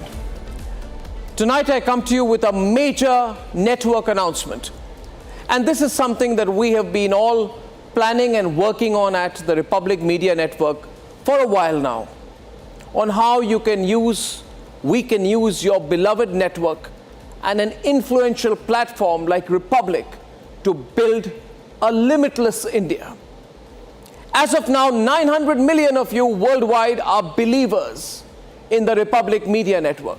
900 million cumulatively, that is more than the population of 99% of the countries on this planet. So what can you and we at Republic do together, dear viewers? You who are the real strength of Republic. You are Republic and we are your voice. Dear viewers, it is you who are the real propellers of this spectacular phoenix-like growth of Bharat. It is you who are the vox populi, the voice of a people, which is the voice of God. It is you who are the Yuva Shakti-driven firepower of India. How can your very own news network work together with you to bring in your brilliant young vision to create a limitless India? A limitless India of unclaimed horizons. A limitless India of... From Asia's largest news headquarters, setting the agenda for Bharat.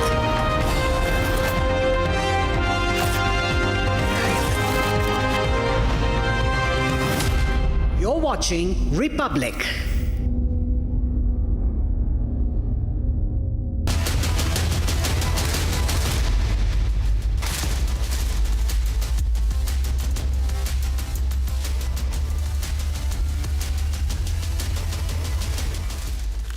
Hi there, good evening and welcome. The fact that you're watching News Sunday shows how seriously you take what's happening around you and in the country. So let's have an hour of engaging news conversation. We saw a tragedy panning out late last evening when a stampede at the New Delhi railway station led to the death of 18 and injuries to a score of other travellers. This is the second time in a fortnight that we have seen the Mahakumbh pilgrim rush lead to an unfortunate mishap. On January 29, we had a similar stampede in Prayagraj, leaving 30 dead. Crowds beyond carrying capacity of infrastructure lead to these crowd crushes. The world over, Hajj in Saudi Arabia has seen 6 major stampedes in the last couple of decades, for example. Could the authorities both in Delhi and Prayagraj have planned it better? We keep hearing reports of the policemen in Mahakumbh having worked 24/7 last 2 months to make the biggest gathering of humanity a law and order success. Yet, even one life lost is one too many, particularly when we have superpower ambitions. Let's look at the mistakes so that they are not repeated in our debate number 1 tonight. Also, there's bloodbath in the United States government to cut down on public expenditure led by Department of Government Efficiency. Called DOGE, the Elon Musk-headed department came out with an interesting info nugget as it goes out with a scalpel through the USAID, State Department's foreign funding arm. The same USAID that was in news a couple of days back for spending hundreds of dollars, thousands of dollars to train hundreds of journalists across India as an influence peddling operation. It seems to have indulged in a more sinister project, in fact, that of directly tinkering with India's democracy by way of getting involved in elections. That's outright dangerous if true. Spending over 180 crores plus $21 million on pushing voter turnout is a clear case of targeting sovereignty of the country through elections. Who benefited from this largesse? Which political party or leaders thought that they need American money to push voters out and vote? If voters come out to vote based on foreign money, whose agenda would they fulfill? These are some of the questions we asked tonight. Headlines first. All right, 9 p.m. Did the United States interfere in Indian elections? Doge takes to X, says $21 million were pumped to improve voter turnout figures in India. The Soros bomb returns once again. BJP reiterates claim, says Congress and Soros hand in gloves. BJP says Soros tried to influence Indian elections. 18 people killed in a stampede at the New Delhi railway station on Saturday evening. Railways orders high-level inquiry.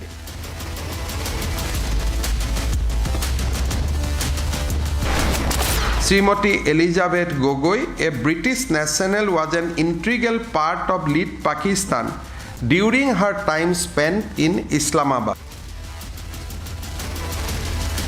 Assam Chief Minister Himanta Biswa Sarma orders probe into Gogoi wife's alleged links to Pakistan and ISI.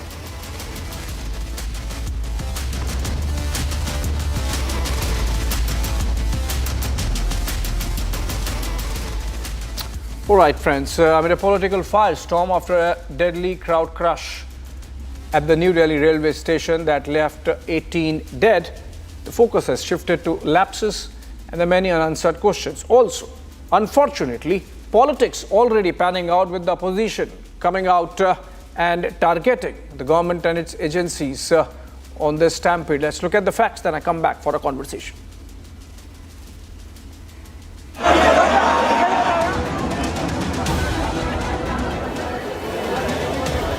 Tears rolled as disconsolate families mourned their dead.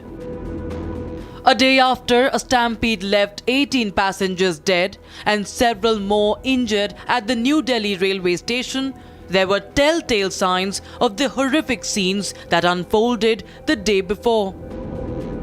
While a high-level probe was ordered into the incident, some obvious lapses came to the fore.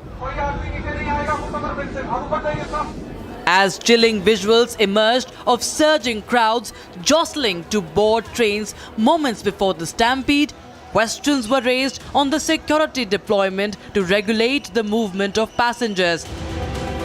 There were questions as well as to whether the feeds from the security cameras installed at the station were being monitored real time. There was also no clarity on whether the tickets sold far exceeded the carrying capacity of the station.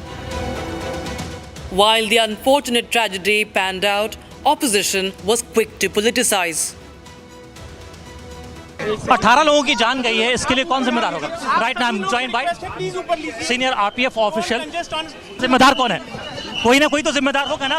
Railway को इसकी जिम्मेदारी लेनी पड़ेगी. 18 लोगों की जान गई है. I'm just asking a question. Let me just ask a question. 18 लोगों की मौत हो गई है, उसके लिए जिम्मेदार कौन है? 18 लोगों की मौत का जिम्मेदार कौन है? सर, जो कमेटी बनाई गई है उसके आप भी मेंबर है. जो कमेटी बनाई है गई है उसके आप कोई जानकारी के लिए जिम्मेदार. Hey, you see, I'm just trying to ask question. Could you please allow me to ask questions? But is that the best thing to do when people are in crisis and the government focuses on getting things back on track?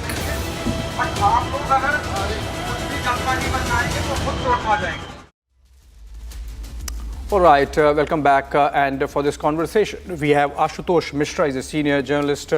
He's a pro-op voice. He's joining us live from Delhi. We also have Nikhil Jain, advocate, political analyst, leans towards the Congress party. And we also have Rahul Ishwar, political commentator, live from Trivandrum. And generally, I begin with the opposition, but this time, since the target is the government in power, the party in power, and there are some questions to be asked, so I want to begin with Shazia Ilmi. She is the nationalist spokesperson of the BJP. Shazia, very unfortunate mishap happening in Delhi, but second connected with the Mahakumbh pilgrims. The first one was in Prayagraj. You think that there have been some lapses which are coming out in the form of these stampedes, and the government could have done more? Abhishek, first of all, I'd like to say that it's really sad, and we look at those pictures, and it's really fills our hearts with grief. Most of us, many of us, are known to these stations, and we have families traveling through them. So definitely there must have been lapses, and I'm sure there are lapses, and it could have been averted, which is why there is a senior, a high-level team which is looking into it. But the fact of the matter is that, unfortunate as it is, and our heart goes out to those who have lost their lives, we need to find reasons as to what caused this stampede. While I understand and acknowledge the opposition's need to question the system that has led to this, or mismanagement, if any, or any kind of irregularity that has caused this, I would also like them to join hands. They're most welcome to raise important questions. This is, after all, extremely unfortunate. And, I can't express my sorrow and grief any more than this. But I think it's also time to wait, join hands with the government, and instead of making it only political, and not about sorting the system or questioning it or making it better for it not to repeat these mistakes, but to make it only about politics. So this is what I'd like to say. I don't want to go into how many times this has happened during UPA. This is a standard response. They'll talk about, see what's happened with your government. So, and the standard replies, it has happened in UPA 2 times, so many times. I can quote how many more times, how the number of accidents that have happened in railways has it decreased. But I don't think this is any time for that. I think it's time to just express your grief and sadness and at the collapse as what's happened, and accept all the questions that there are there. They could be there, should be there, and just to work towards making it better. Okay, let me open this. I was exactly there on the same station with my friends a few days earlier. My brother travels up and down almost every week. So I know New Delhi station. We come from Allahabad and Kanpur, so exactly the same. So I feel very strongly that's something I've done millions of times, you see. So, it could have been anybody. It could have been us. And you know what happens in a stampede. I have a couple of more questions, Shazia, but let me just open it and make it a conversation. Nikhil, do you agree with what Shazia has said, that yes, there are lessons and that questions can be asked, but then this is not the time, and that we should rather be focusing on ameliorating the situation of those who have suffered? Abhishek, the point is that every time an unfortunate incident happens in this country and the government is to be held accountable for it, and the opposition rightly raises its voice about it, the people rightly raise their voice about it, the standard reply of the BJP is that do not politicize it. I'm sorry, but that's not politicizing it. It is seeking accountability. I very vividly remember Yogi Adityanath saying that we are expecting 40 crore pilgrims in the Mahakumbh. That happens once in 144 years.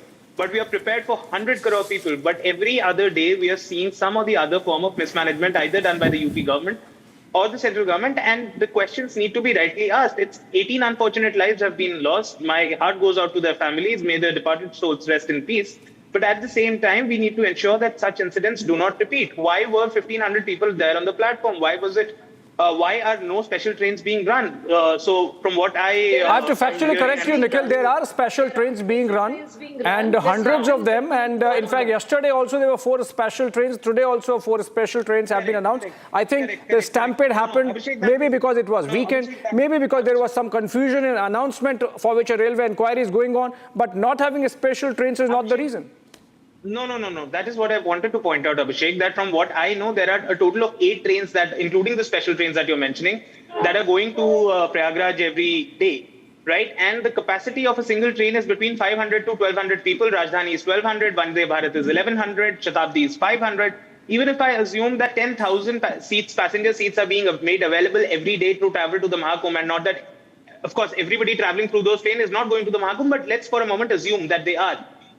We are talking about 40 crore people in 40 days. That's 1 crore people. Are you telling me that if 1 crore people are traveling to the Mahakumbh every day, not even 10,000 are traveling from Delhi? That is the level of gross mismanagement and gross under-arrangements that have been done by this government. And obviously incidents like this would happen, as they must not, but it is the government's job to make sure that such incidents do not happen. Okay. I'm very glad that Shazia today is not coming on television and saying that this is the people's fault. Shazia is one of the better spokespersons of the BJP, but I'm sure there are some BJP spokespersons on some channels right now saying it is the fault of the people. Okay, I'll have to ask Shazia this question. Shazia, the charge is that for all the publicity that was made for 40 crore, 50 crore people to arrive, and which the government is also, taking credit for, was there an element of under-preparation which has led to these stampedes?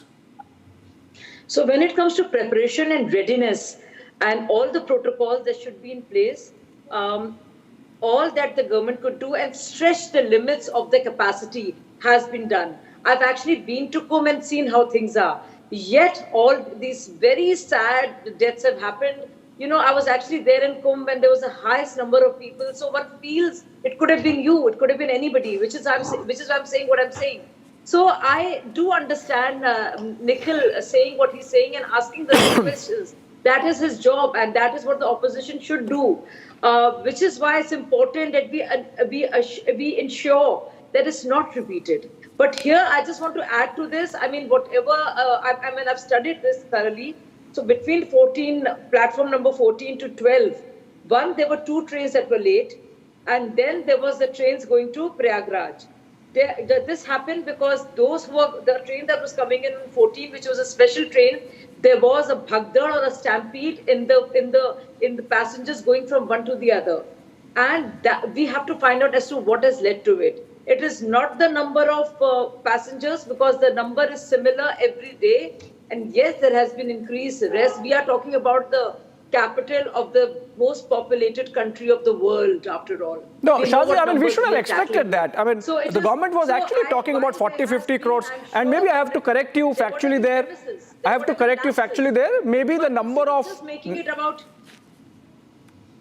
Maybe the number of people traveling on the weekend was little higher than rest of the days, and that really played into coming together of many unfortunate events, including the delays in the two trains that were coming, including the announcement which was confusing between Prayagraj Special and the Prayagraj Express, and including the fact that it was a weekend. But let me go to Rahul Ishwar, and before I go to Ashutosh. Rahul, you are the more spiritually inclined of the panel, so I have to ask you this. I have not been able to go to the Mahakumbh for some reason. I will not be able to make that pilgrimage. Does that leave me a lesser individual, lesser human being, lesser blessed by God? I mean, any manner of the kind of pilgrim rush we are seeing, the madness literally of somehow making it to Prayagraj and to Triveni Sangam for the Mahakumbh. I mean, what is this about? Is it about media blitz and publicity that has gone into it, that has given this FOMO to everyone, fear of missing out, that if they don't go to Prayagraj and Kumbh, they would miss out on some very big spiritual moment in their life? First of all, condolences and Om Shanti to all those who have lost their life. I was reading the incident of a 7-year-old or 11-year-old girl losing their life, and I can't imagine the plight of the family. So it's absolutely sad. We should all be together in being sad and taking corrective measures. Second, going to Mahakumbh is a great privilege. It's a great occasion that we should all have. But as a spiritual person who belongs to many temple boards, my humble request would be, please take care of the safety, security, and all the other things, because our safety, our security is as important as spirituality to us. Definitely, Mahakumbh is a great occasion. I was also planning to go there this time, unfortunately, because of one Guinness World Record for the largest trident in Delhi for Dr. J.C. Chaudhary. I have not been able to go, Rahul. Then can you tell the people who have not been able to that it's absolutely okay if you're not able to make it to Mahakumbh. Just pray and need not really crowd the trains even more. And please remember, all our Hindu, especially Bharatiya Sanskritis, ideas regarding civilization and spirituality is you go to a Tirthalaya or you go to a sacred space so that you can invoke the God inside us. So that God or that spirituality is inside us, and you go to all the holy places so that you can focus on yourself. So there is a spiritual angle to it. Definitely, I am a person who makes it a point to go to all the holy temples, all the pilgrimages at the same point of time. Please remember, especially when we carry young girls or young boys or senior citizens, please make sure. And 106 people lost life in Sabarimala too. We have made a similar appeal when the unfortunate Pullumedu tragedy happened, that we said, please don't crowd. We definitely will have more time. And this is a space where our security and safety is paramount along with spirituality. And I would urge all the people to think about this. And I wouldn't use the words like publicity or anything, but please remember, spirituality is great. If you can go to course, please take it. But if not, please pray in our own home safety, because our children's safety are as important as spirituality. Absolutely, Rahul. It has to be also said that the conduct of the pilgrims, if they are really pilgrims, has been a little unbecoming. We have seen those pictures of damaging railway property, smashing windows of those coaches, the AC coaches. Ashutosh, 2015 Mina stampede, about 2,000 dead. 1990 Mecca tunnel tragedy, about 100 dead. And I'm not giving the numbers. Mexico 1991 stampede in a church, 55 pilgrims dead. 2001, there was again a Hajj stampede in Mecca. And and all these places, in Seoul, there was a Halloween crowd crush in 2022, just 2 years back, about 160 dead. And these are not even the kind of numbers that come close to what is happening in Prayagraj. I mean, it's really unimaginable the kind of numbers that the infrastructure in Prayagraj, the railways across the country are really managing. Is criticism of the kind that has come from opposition, the likes of Lalu saying that Mahakumbh is useless or bakwas or whatever he has said, unfortunately, is that the best that the opposition can present in this kind of unfortunate situation? So, Abhishek, the first thing I would like to say is you asked a question whether going to Kumbh is necessary. So there's a saying in Hindi, man changa to katauti mein Ganga. So going to Kumbh, if you can afford it as a pilgrimage, you have time and money to do it. Otherwise, it's not something that you are missing out. It's just, and here you are asking questions about Lalu Yadav, when you should actually be asking questions about the government, that we had seen stampede recently in Mahakumbh itself. So that should have put the government on alert, and we have our own, and the number of people traveling is obvious.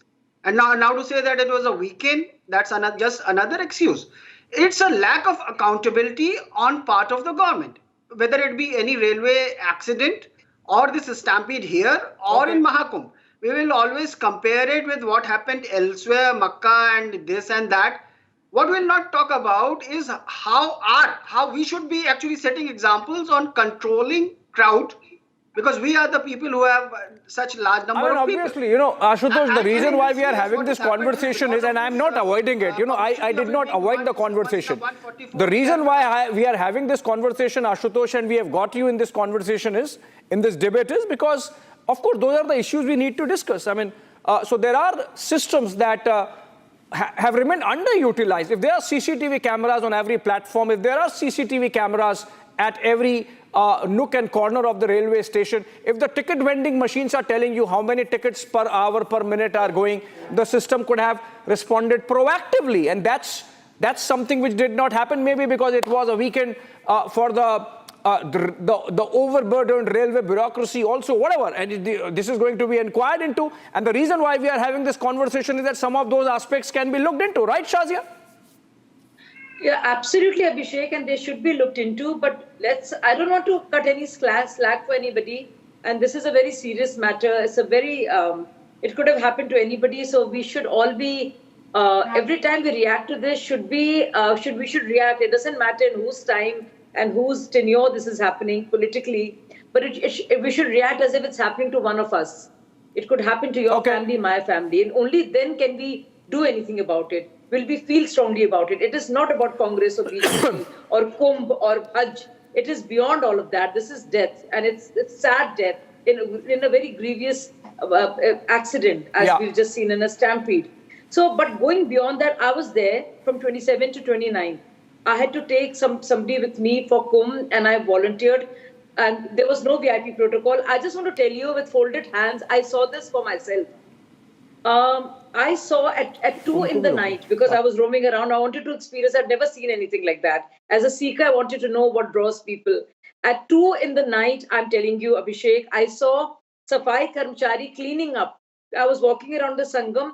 So, and there were, I mean, I wanted to see how the situation is where for defecation and the toilets, there were kilometers and kilometers of that. So I think Prashasan has done all that it could. The police personnel, to blame them or the railway police, it's very easy. And one would want to find scapegoats and people you want to blame, and we feel anger. But the fact is that everybody has been doing it tirelessly. Yet things happen. They should not happen. Obviously. But I'm telling you, I have seen the kind of work I saw, whether it's a Prayagraj station, every constable there, the bandobast on the pontoon bridges, and all the, near Triveni Sangam and the ghats. It was something else. I mean, I was thinking of the cops over there. Dealing with people. So it is huge. We're looking at the biggest human gathering possible in the world, not possible it is. So there are, and they should not be there, the misses. But let's not just go beyond Kumbh and Hajj here. Right. Make it about humanity, make it about you and me, and yes, accountability of the system to make sure it doesn't happen again. So my only, plea would be not to make it about, the government must answer. It is, after all, the responsibility of the government in charge, state and center and the Prashasan. The government does stop there. But let's work together constructively to ensure it doesn't happen. Ashutosh, quickly, 30 seconds, because I have to move to the second conversation, which is an equally important one. Ashutosh, quickly, 30 seconds. 30 seconds. So, as much as I agree with Shazia appreciating the work of the policeman or the Safai Karmchari, it's actually the minister and the prime minister who are to blame.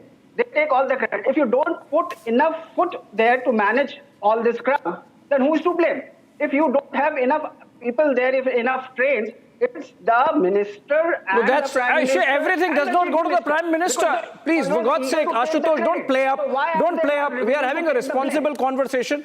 The minister is, of course, has ordered the inquiry. An inquiry would be carried out, accountability fixed, and hopefully everyone would make sure that things like these don't happen. And that's why we have contributed to the debate in a democracy as it should be. But democracy getting compromised is something which we cannot allow. And that seems to have happened with the information coming out of the United States that the USAID funded a project in India which aimed at voter mobilization. I would request all the panelists to stay back with us, including Ashutosh and including Nikhil Jain, because this stunning fallout of the global USAID funding continues to unravel. And a new report has come out which says that the department has put the country's own agencies in the dock, which is the Department of Government Efficiency under Elon Musk. And according to them, USAID is spent about $21 million, about 180 crore rupees now, on getting voters out. Now, the point is that this happened through which political parties, through which leaders, were they in touch with the election commission, how it was happening. This has happened, I believe, pre this government, and that's an interesting conversation. Who in the United States had so much interest in Indian democracy that they were willing to bankroll voter mobilization? That's our focus. Look at the facts, then I come back. We had it before anyone else did. We revealed how certain Indian journalists were on the payroll of USAID as part of a CIA deep state ploy to meddle in the country's internal affairs. Now, a report by the Department of Government Efficiency, that is DOGE, in the Trump 2.0 administration has nailed the meddling US deep state. The department, headed by tech billionaire Elon Musk, has claimed in a new report that the previous US government pledged taxpayers' money to push voter turnout in India. The report claimed that Washington pledged $21 million to influence the electoral process in India. In another explosive revelation, the report claimed that a further $29 million were injected to fund the orchestrated chaos and coup in Bangladesh in the name of strengthening the country's political landscape. In a mega expose earlier, Republic revealed how the US deep state was weaponized by the USAID to target India and other nations in the free world. USAID and CIA are two sides of the same coin. A cover, a decoy would probably be the appropriate word to use it, both controlled by the American deep state. Why am I talking about this in India? Am I obsessed with the Americans? Absolutely not. But when this USAID plus CIA puts in money into India as a financial tool for influence, I have to expose not just USAID plus CIA, but the people in India who have taken money from the CIA plus USAID.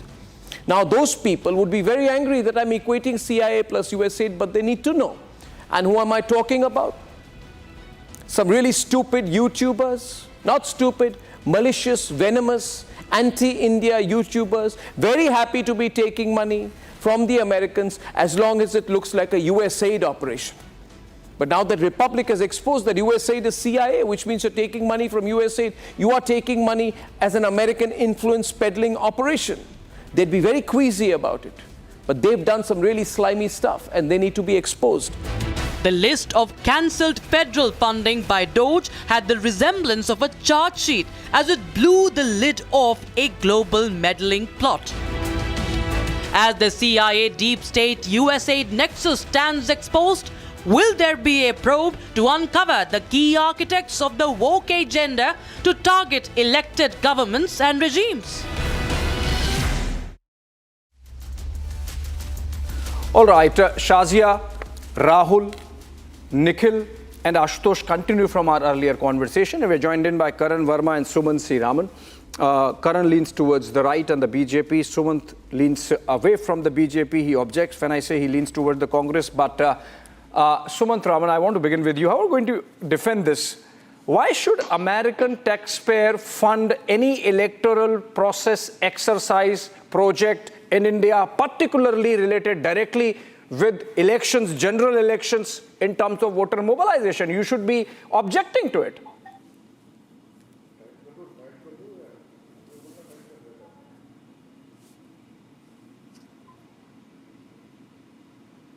Sumant, are you there? I can't see Sumant Raman. Abhishek, I think Sumant Raman did not join, so let me then take this to Nikhil Jain. Nikhil, how can you defend election interference of this kind, where an American state agency, which is American taxpayer money, is funding, bankrolling a project for voter mobilization in India?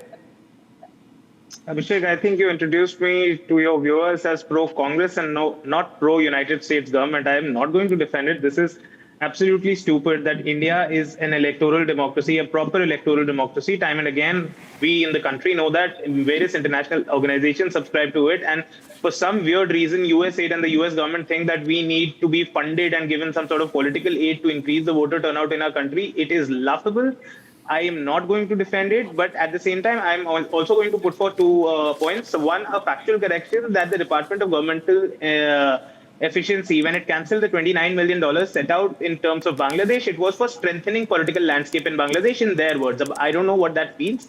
So far as this voter turnout aid set out that they had, I don't know who they were dealing with, election commission, some journalists, some political parties. What I though find very weird is that Amit Malviya, one of the spokespersons or IT cell head of the BJP, somehow says that this voter turnout money that was set out is certainly not going to help the BJP, the ruling party, which I don't understand why. What is he trying to imply?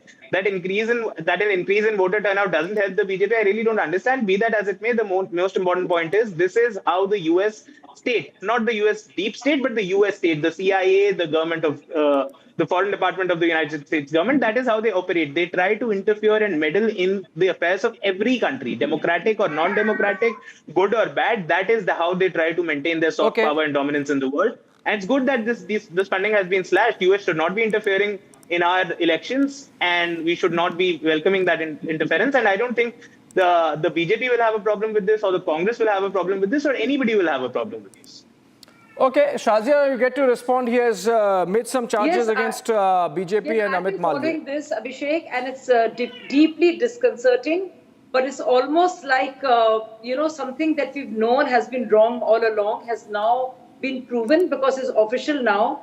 And you look at 2 things here, and these are 2 serious concerns and that I have and we should all have as Indians. One is the $21 million being used for something as generic and semantics, which is when you say voter turnout. Now, who on earth feels that they should be, and why on earth would a US State Department feel that they have actually beneficiaries in India who would work on improving voter turnout? So this is one would like to know the beneficiaries of this and how long this has been going on. You are in government, Shazia. You should know by now. I mean, you are in government. Every investigative agency, every agency that can find out is under your command. You should be able to find out. And Prime Minister Modi has been best friends with Obama, Biden, and now Trump. He should know it firsthand. Yeah, one will find out firsthand. But aren't you glad it's been slashed? Sari dukanein band ho gayi hain. All the Transparency International, Freedom International, all the reports that would come out, which would be used by the flunkies of opposition to shame the government and say, look at the state of affairs of human rights violation. Look at how the condition of journalists in India are. Just see when it comes to Hunger International, see the transparency. All that has finally been called out. This is where the reports were coming. Why has Prime Minister Modi allowed this interference? Which are the NGOs which are working with certain parties to ensure that voters think a particular way, that they feel victimized a certain way, that a certain major majoritarian fascist party is working and undermining the minority. Nikhil, don't interfere. Yes, Nikhil, don't interfere. Many more. Yes, absolutely. Nikhil, and yes, thank God we are India, and you should be proud of the fact that Modi, your Prime Minister and my Prime Minister, is respected and admired by Barack Obama, by Joe Biden, and by Donald Trump. You should be proud of it as much as I should be proud of it. There's nothing to mock and scoff about it. Look at the power we have as a country with a Prime Minister like that. And we will get those names out, the beneficiaries of this, and they should be called out and revealed here. So it's not a laughing matter. It's a serious matter. I mean, obviously it's not a laughing matter. There is this old adage. Karan, I'm coming to you. Oh, okay, let me go to Karan. Karan, there is this old adage that the one who pays the piper calls the tune. Now, we know who's paying the piper. Yeah. But who's the piper? Who got the money? You know, that's the most important aspect of this entire story that's emerging now in a cutting down of the US government expenditure that's really happening under Trump and Elon Musk. This is, for them it's a side story, but for us it's important. Somebody has been, working the levers of Indian democracy, from journalists to bureaucrats to leaders to, in this case, even election commission and election process. So Abhishek, let's just understand this one by one. The US aid has for long been called the financial arm of the deep state of the US. In fact, Donald Trump ran an entire campaign on this, and the dots can be very easily connected here. You know, George Soros gets the Presidential Medal of Freedom right before Joe Biden is leaving office. He's the same man who on 24th January 2020 says, I have set aside $1 billion to topple the Modi government, the nationalist Modi government apparently. And Salil Shetty, who's the vice president of the Open Society Foundation, is with Rahul Gandhi on Bharat Jodo Yatra. He's parroting the same words, that we have to get rid of Modi. Harsh Mandir, who's the chairman of the Human Rights Initiative of the Open Society, is the same Harsh Mandir, by the way, who was a part of the National Advisory Council when Sonia Gandhi used to sit on top of the government, who drafted the communal violence bill, who pressed for clemency of Ajmal Kasab, Afzal Guru. So we see the dots connecting here. Very simple. It's Rahul Gandhi and the Congress party which has parroted George Soros' agenda, and US aid has been funding through this cottage industry of the NGOs and the FDL, AP and other such heads, helping the Congress party to create chaos and coup in this country. They have caused disturbance. They have tried to exploit every single fault line. I remember when Arnab pointed this out and it went viral. Some of the people, Nikhil and his ilk, said that, oh, this is a conspiracy theory. Well, it's not a conspiracy theory anymore. Absolutely not. It's These not are hard numbers today. By any stretch of imagination, this is not a conspiracy theory, Karan. And look at the numbers. And it's not just about India. So if it is just about India, you could have said, okay, fine, maybe conspiracy. But look at the numbers. $29 million for strengthening political landscape in Bangladesh. And we know what has happened in Bangladesh. A democratically elected government toppled and just a stooge brought in there. Then look at $20 million for fiscal federalism in Nepal and to promote atheism in Nepal. $1.5 million for voter confidence in Liberia. People in Miami, people in Chicago, people in Santa Fe, people in Texas, Atlanta, do they really care about what's happening in Liberia? Obviously, this is a deep state operation. Sumant Raman is joining us now. Sumant, if you missed the part of the debate, let me just tell you what has happened. DOGE, which is a department newly set up by the Trump administration under Elon Musk, it has been going with a scalpel looking at ways to cut US government expenses. And they found out that US aid, which is basically the US government, US State Department arm, was channelizing $21.5 million. We don't know for what period as yet, but for promoting voter turnout in India. I mean, why should the US be bothered about what kind of voter turnout is happening in India, particularly when they dislodge a democratically elected government in a place like Bangladesh? Okay, first of all, whatever DOGE says must be taken with not just a pinch of salt, probably with a bucket of salt. We should actually it's a US State Department. It's a government department, Sumant. Can I finish? The head of DOGE, Mr. Elon Musk, actually made a statement saying $50 million of condoms were given to Gaza and made a huge issue of it. And later on, it was pointed out to him that Gaza was actually in Mozambique and it was for an AIDS control program. He said, too bad, I mean, you should have checked and corrected me, or something to that effect. So I think that, just some claims that that are being made, first of all, these will have to be checked and verified to see whether they are true. That is point number one. Point number two is, as far as strengthening democracy is concerned, that has been an avowed agenda item of USAID over the years. The United States Development Fund has always focused on having strengthening of democracy as one of its agenda items. So, unless you... Oh, do you believe that, Sumant Raman, really? Do you really believe that? One second. Please put out a list of agencies that for which these funds were released what they were utilized for, and whether they were utilized, and if they were utilized for nefarious activities in India, then it reflects extremely badly on the government, that it needs the American government to come and say that these funds were used for this purpose and we didn't know about it for 10 years. So I mean, I'm amazed that you can even take this up. This, if anything, it only embarrasses the government much more. When we point out and say 21 million was used to influence turnout, we didn't know that they did all these. What was our intelligence doing? Okay, what was our, what were our agencies doing?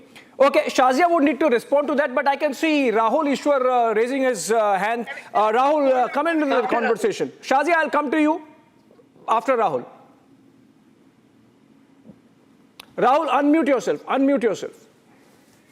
US deep state has their own lot of agendas and they fund such activities in the name of protecting democracy. We have seen their interference worldwide. We should be able to resist it, and we should thank Elon Musk for at least pointing this out. I respect Suman sir, but please remember, these are documented things. Promoting atheism in Nepal, teaching gender sensitive language to Sri Lankans, or for strengthening voter turnouts. This is all the deep state network that is connecting with their assets or with their people in India and leveraging and using it. Let us be together in calling this out, because it is outright election. What is the deep? Who are the deep state? Now tell me, in India, who are the deep state? You don't know, sir. It is subject to investigation. It should come out. 160 crores was spent. What was it spent for? They've been giving 21. No, $21 million has been given, and you don't know to whom it was given. I have asked that question. I have asked that question of Shazia as to how come the government does not know. Shazia, this is a question you have to answer. Why was the government not? Why did the government know it beforehand rather than the Doge coming out with this information? Abhishek, please, if you allow me. Well, it has been talked about and called out many, many times. That there is foreign funding. How often have we talked about and questioned George Soros and open society and how much money has been coming in, and which is why there is always a hue and cry when we actually go and close down offices and ask about FERA regulations, how these people whimper and cry every time, whether it's Transparency or Amnesty International, and they questioned whether it's Akar Patels of the world go crying and whimper away and whine and say, oh, just see how this country, how this government is after us. So when you work against them, there is a problem. But just look at that, $486 million, and more so when one is India, of course, and we are a huge player in this. But imagine how this deep state works, and a part of the US system has been looking at this. And I'm so glad that Donald Trump is veering that direction to internal politics, instead of this whole police, the global, policing that US has been doing. Okay. So full marks to him. No, let me finish. Karan, coming to you. $486 million being given to. No, that's not. No, Shazia, that sum is in its entirety. For India, it is just $21.5 million. It's not all of the $486 million that you're talking about. But there is something to be said here. No, I corrected her, Sumant Raman. Allow me to make a point. Shazia, Karan, I'm coming to you. Karan, just bear with me. Bear with me. I have to get Ashutosh also in the conversation. I'm coming to you. Karan, I'm coming to you. Just hold on for a bit. Ashutosh, Sumant Raman was raising doubts about whether this is actually that nefarious. The fact of the matter is, if you connect the dots, look at the kind of projects US aid has been involved or found to be involved in. They are funding a Lashkar-e-Taiba linked front in Pakistan called HHRD to the tune of about 10 crore rupees, effectively directly bankrolling some of the work of Lashkar-e-Taiba, because on the front they show that as if they are a charity, but then they carry out those terror activities predominantly against India. Then they have funded a hit job on India through the OCCRP. They have, since 2020, remember, OCCRP was involved in the Covaxin effort, in the Pegasus issue, on the Adani issue, and obviously that has come in from the Soros-linked organizations that have been directly funded by USAID. So obviously there is an ideological position, apart from the fact that, of course, Sam Petroda's Global Knowledge Initiative had many of its founders directly on the rolls of George Soros. So that connection cannot be denied, Ashutosh. Abhishek, just a small addition. Sonia Gandhi being the co-president of the FDL AP Foundation, being linked to George Soros Foundation, and a foundation that believes in Kashmir being which moves for Kashmir's independence and Kashmir having its own sovereign of course. We have discussed that. Sonia Gandhi has not denied it. Not yet. Party has not denied it. Not yet. It is there, and she happens to be the co-president of Ashutosh, it. so far as the nefarious designs are concerned, you don't need more proof. There is enough deductive logic, enough information to do your deductive analysis and come to the conclusion that this is dangerous. Americans are no saints, and the ugly American is ill-famous. So there are now two questions about their motives. It will always be America first for them.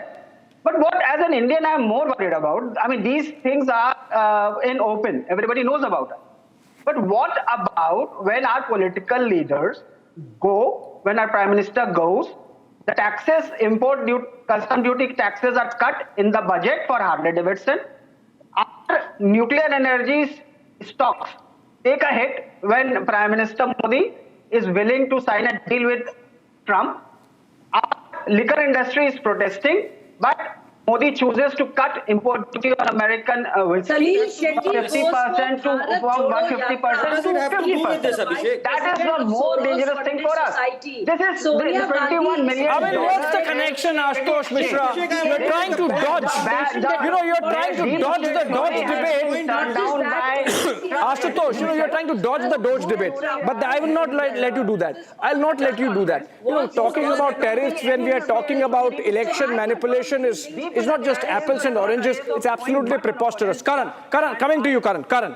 Yeah. Sumansi Raman gets away with not facts coming out. So I want to put some facts here.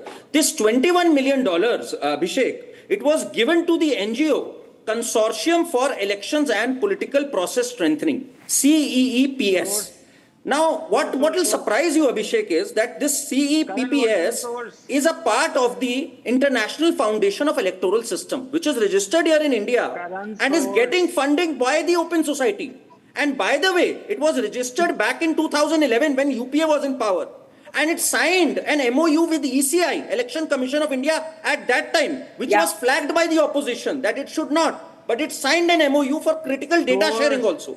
So this is how hideous this entire design is. So don't get away with saying what is the, how the dots are connected. It has been backed by the then UPA. It has George Soros fingerprints on it, and it has a direct link. So don't say this 21 million is a farce figure or what is happening. Clear line is established, and Abhishek will be surprised.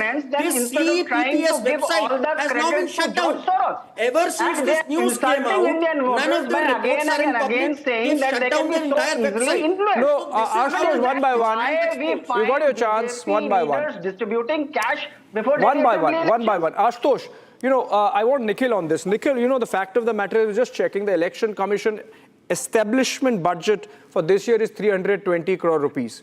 So 180 crore rupees to be funneled into an election or a couple of elections is no small amount. Nikhil, obviously somebody is trying to manipulate the condition, and there is a video going viral of an honorable MP who is questioning in just winter session, who is questioning the voter turnout in the elections. She is making a direct charge against the Election Commission. So obviously there is a concerted attempt being made. On the one hand, you compromise the integrity in the eyes of the people, the standing and integrity of the Election Commission by making those charges, and then you bring in these kind of projects to fund. Obviously somebody is taking that money. Abhishek, let me point out a few things that were wrong comments made by some panelists on the show. The US State Department, the USAID, and CIA are organizations of the United States government. But when you talk about Transparency International, Amnesty International, Open Society Foundation, or Ford Foundation, or a bunch of these other organizations, they are not in US state government institutions. Yes, some of them receive funding from the US state government, but they are not part of the US state government. So far as the charges about Ford Foundation are concerned, yesterday also on the Ranjan show, various charges were made against Ford Foundation. I'm not no spokesperson for the Ford Foundation, but what I can tell your viewers is that the Gujarat government under Narendra Modi in 2002 received multiple grants from the Ford Foundation for various projects. So let's not mix George Soros, Open Society Foundation, Ford Foundation, US I Department. did not say Ford Foundation. I am only discussing what I am discussing today, which is the Doge report, which says election funding project in India. Yes, on the correct. On the voter turnout point, again, as you rightly said earlier in the show, it is Shazia and the BJP and the central government which have to answer that why have they not caught wind of something like this? Why do they not investigate into who was receiving this funding, and also what was the intent of this funding? If there was a legitimate intent behind it that they were helping the election commission with some sort of technological processes to ensure greater turnout, party, BJP, and it was interference. Why does the central government not stop that? Why, and has been very tough on this kind of foreign funding. What is the External Affairs Ministry doing? It is entirely for the BJP to answer and for Karan to ensure instability, anarchy in India. And to first of all, Indian democracy by making it about India is such a fragile country that $21 billion can destabilize the Indian state. Shazia, I know your party does not like the constitution. Shazia, I know your party does not like the constitution, but please do not take India one by one. Nikhil, pull back. Shazia, can I complete? I'll just say two lines and you are all over the place. We are talking about what is being talked about. This is officially coming from Doge. Please ask her to let me complete the point I'm making. No, I have run out of time actually. Had you spoken one by one, you would have got time to say what you wanted to say. Hindenburg, you saw how it played out. But unfortunately, friends, ladies and gentlemen, this is a debate which is not ending anytime soon. This is a serious matter. Hold on, Shazia. This is a serious matter. As much as we discuss this, the fact of the matter is that even the government should have known what is happening instead of Doge telling us that this much amount of money was spent on a project to mobilize Indian voters. So that's a serious matter. Hopefully, the government would launch a probe of its own, and then we will come back to have another conversation on where this money was actually being channelized. And that's going to be the conversation, possibly again tomorrow. Thanks for watching, friends. 8 p.m. Super Prime Time Max tomorrow. Arnab Goswami is back.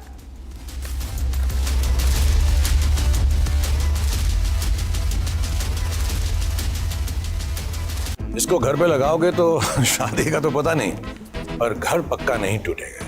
Rungta नहीं तो घर strong नहीं। Rungta steel TMT बार एकदम solid. पहाड़ों में एक hiking stick भी बन सकती है।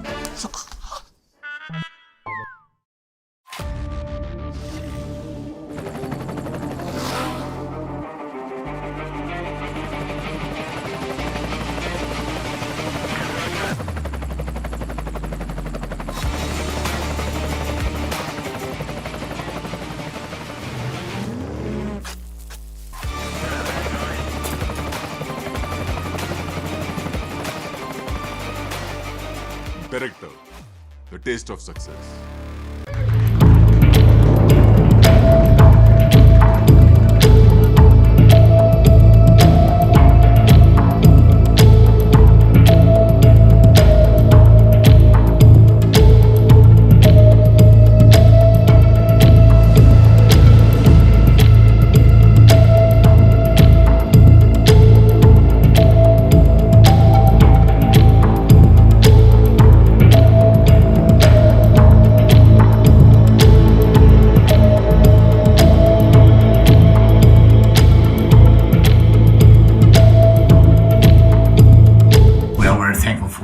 American support President Trump. We have good conversation today. Our first meeting, not last, I'm sure, and really what we need to speak more, to work more, and to prepare the plan how to stop Putin and finish the war. We want peace very much, but we need real security guarantees, and we will continue our meetings and our work, and we will be very happy to see General Kalak also in Ukraine in this closest time. Мирна угода не може бути підписана в Мюнхені. Ну, тому що це Мюнхен. І тут немає президента. І то от ми пам'ятаємо, які речі були підписані колись. І тому What I want people here to know is that at least for the Senate, мирна угода може бути тільки план про закінчення війни, який передусім повинен бути проговорений і підтриманий між Україною, президентом, і Сполученими Штатами, виключно президентом. Також обов'язково треба важлива роль для країн Європи, тому що ми говоримо про гарантії безпеки як головний момент в будь-якому документі про припинення війни або закінчення війни, гарантії безпеки для України, для всієї Європи. І Україна є частиною вже Європи і буде частиною рівноправною Європейського Союзу.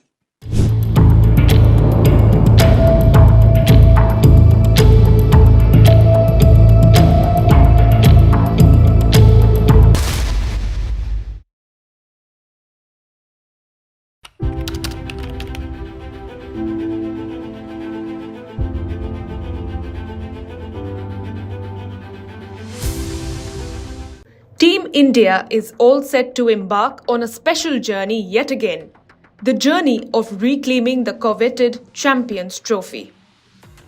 It has been almost 12 years since India last won the Champions Trophy, and they'd like to replicate this heroic feat once again.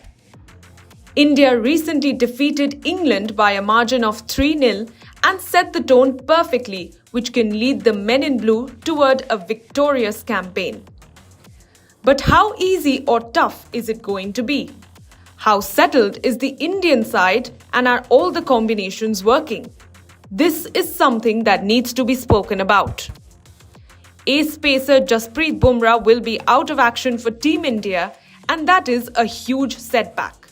Bumrah played a huge role in India winning the T20 World Cup last year, and skipper Rohit Sharma will dearly miss his services.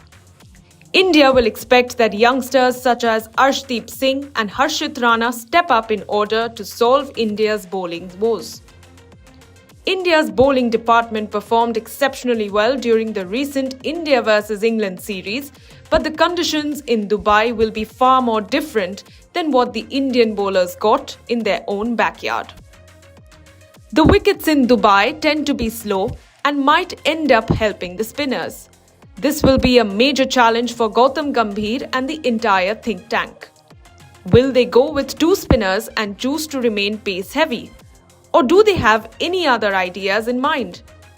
India have a pretty decent enough pace bowler in the form of Hardik Pandya.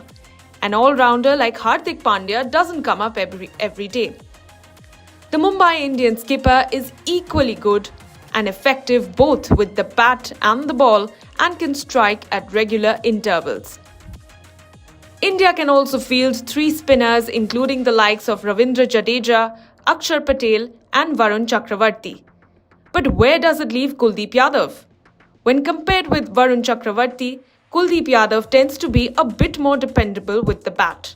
But Varun's accuracy is something that has bamboozled English batters on their tour to India, but that might just steam Gambhir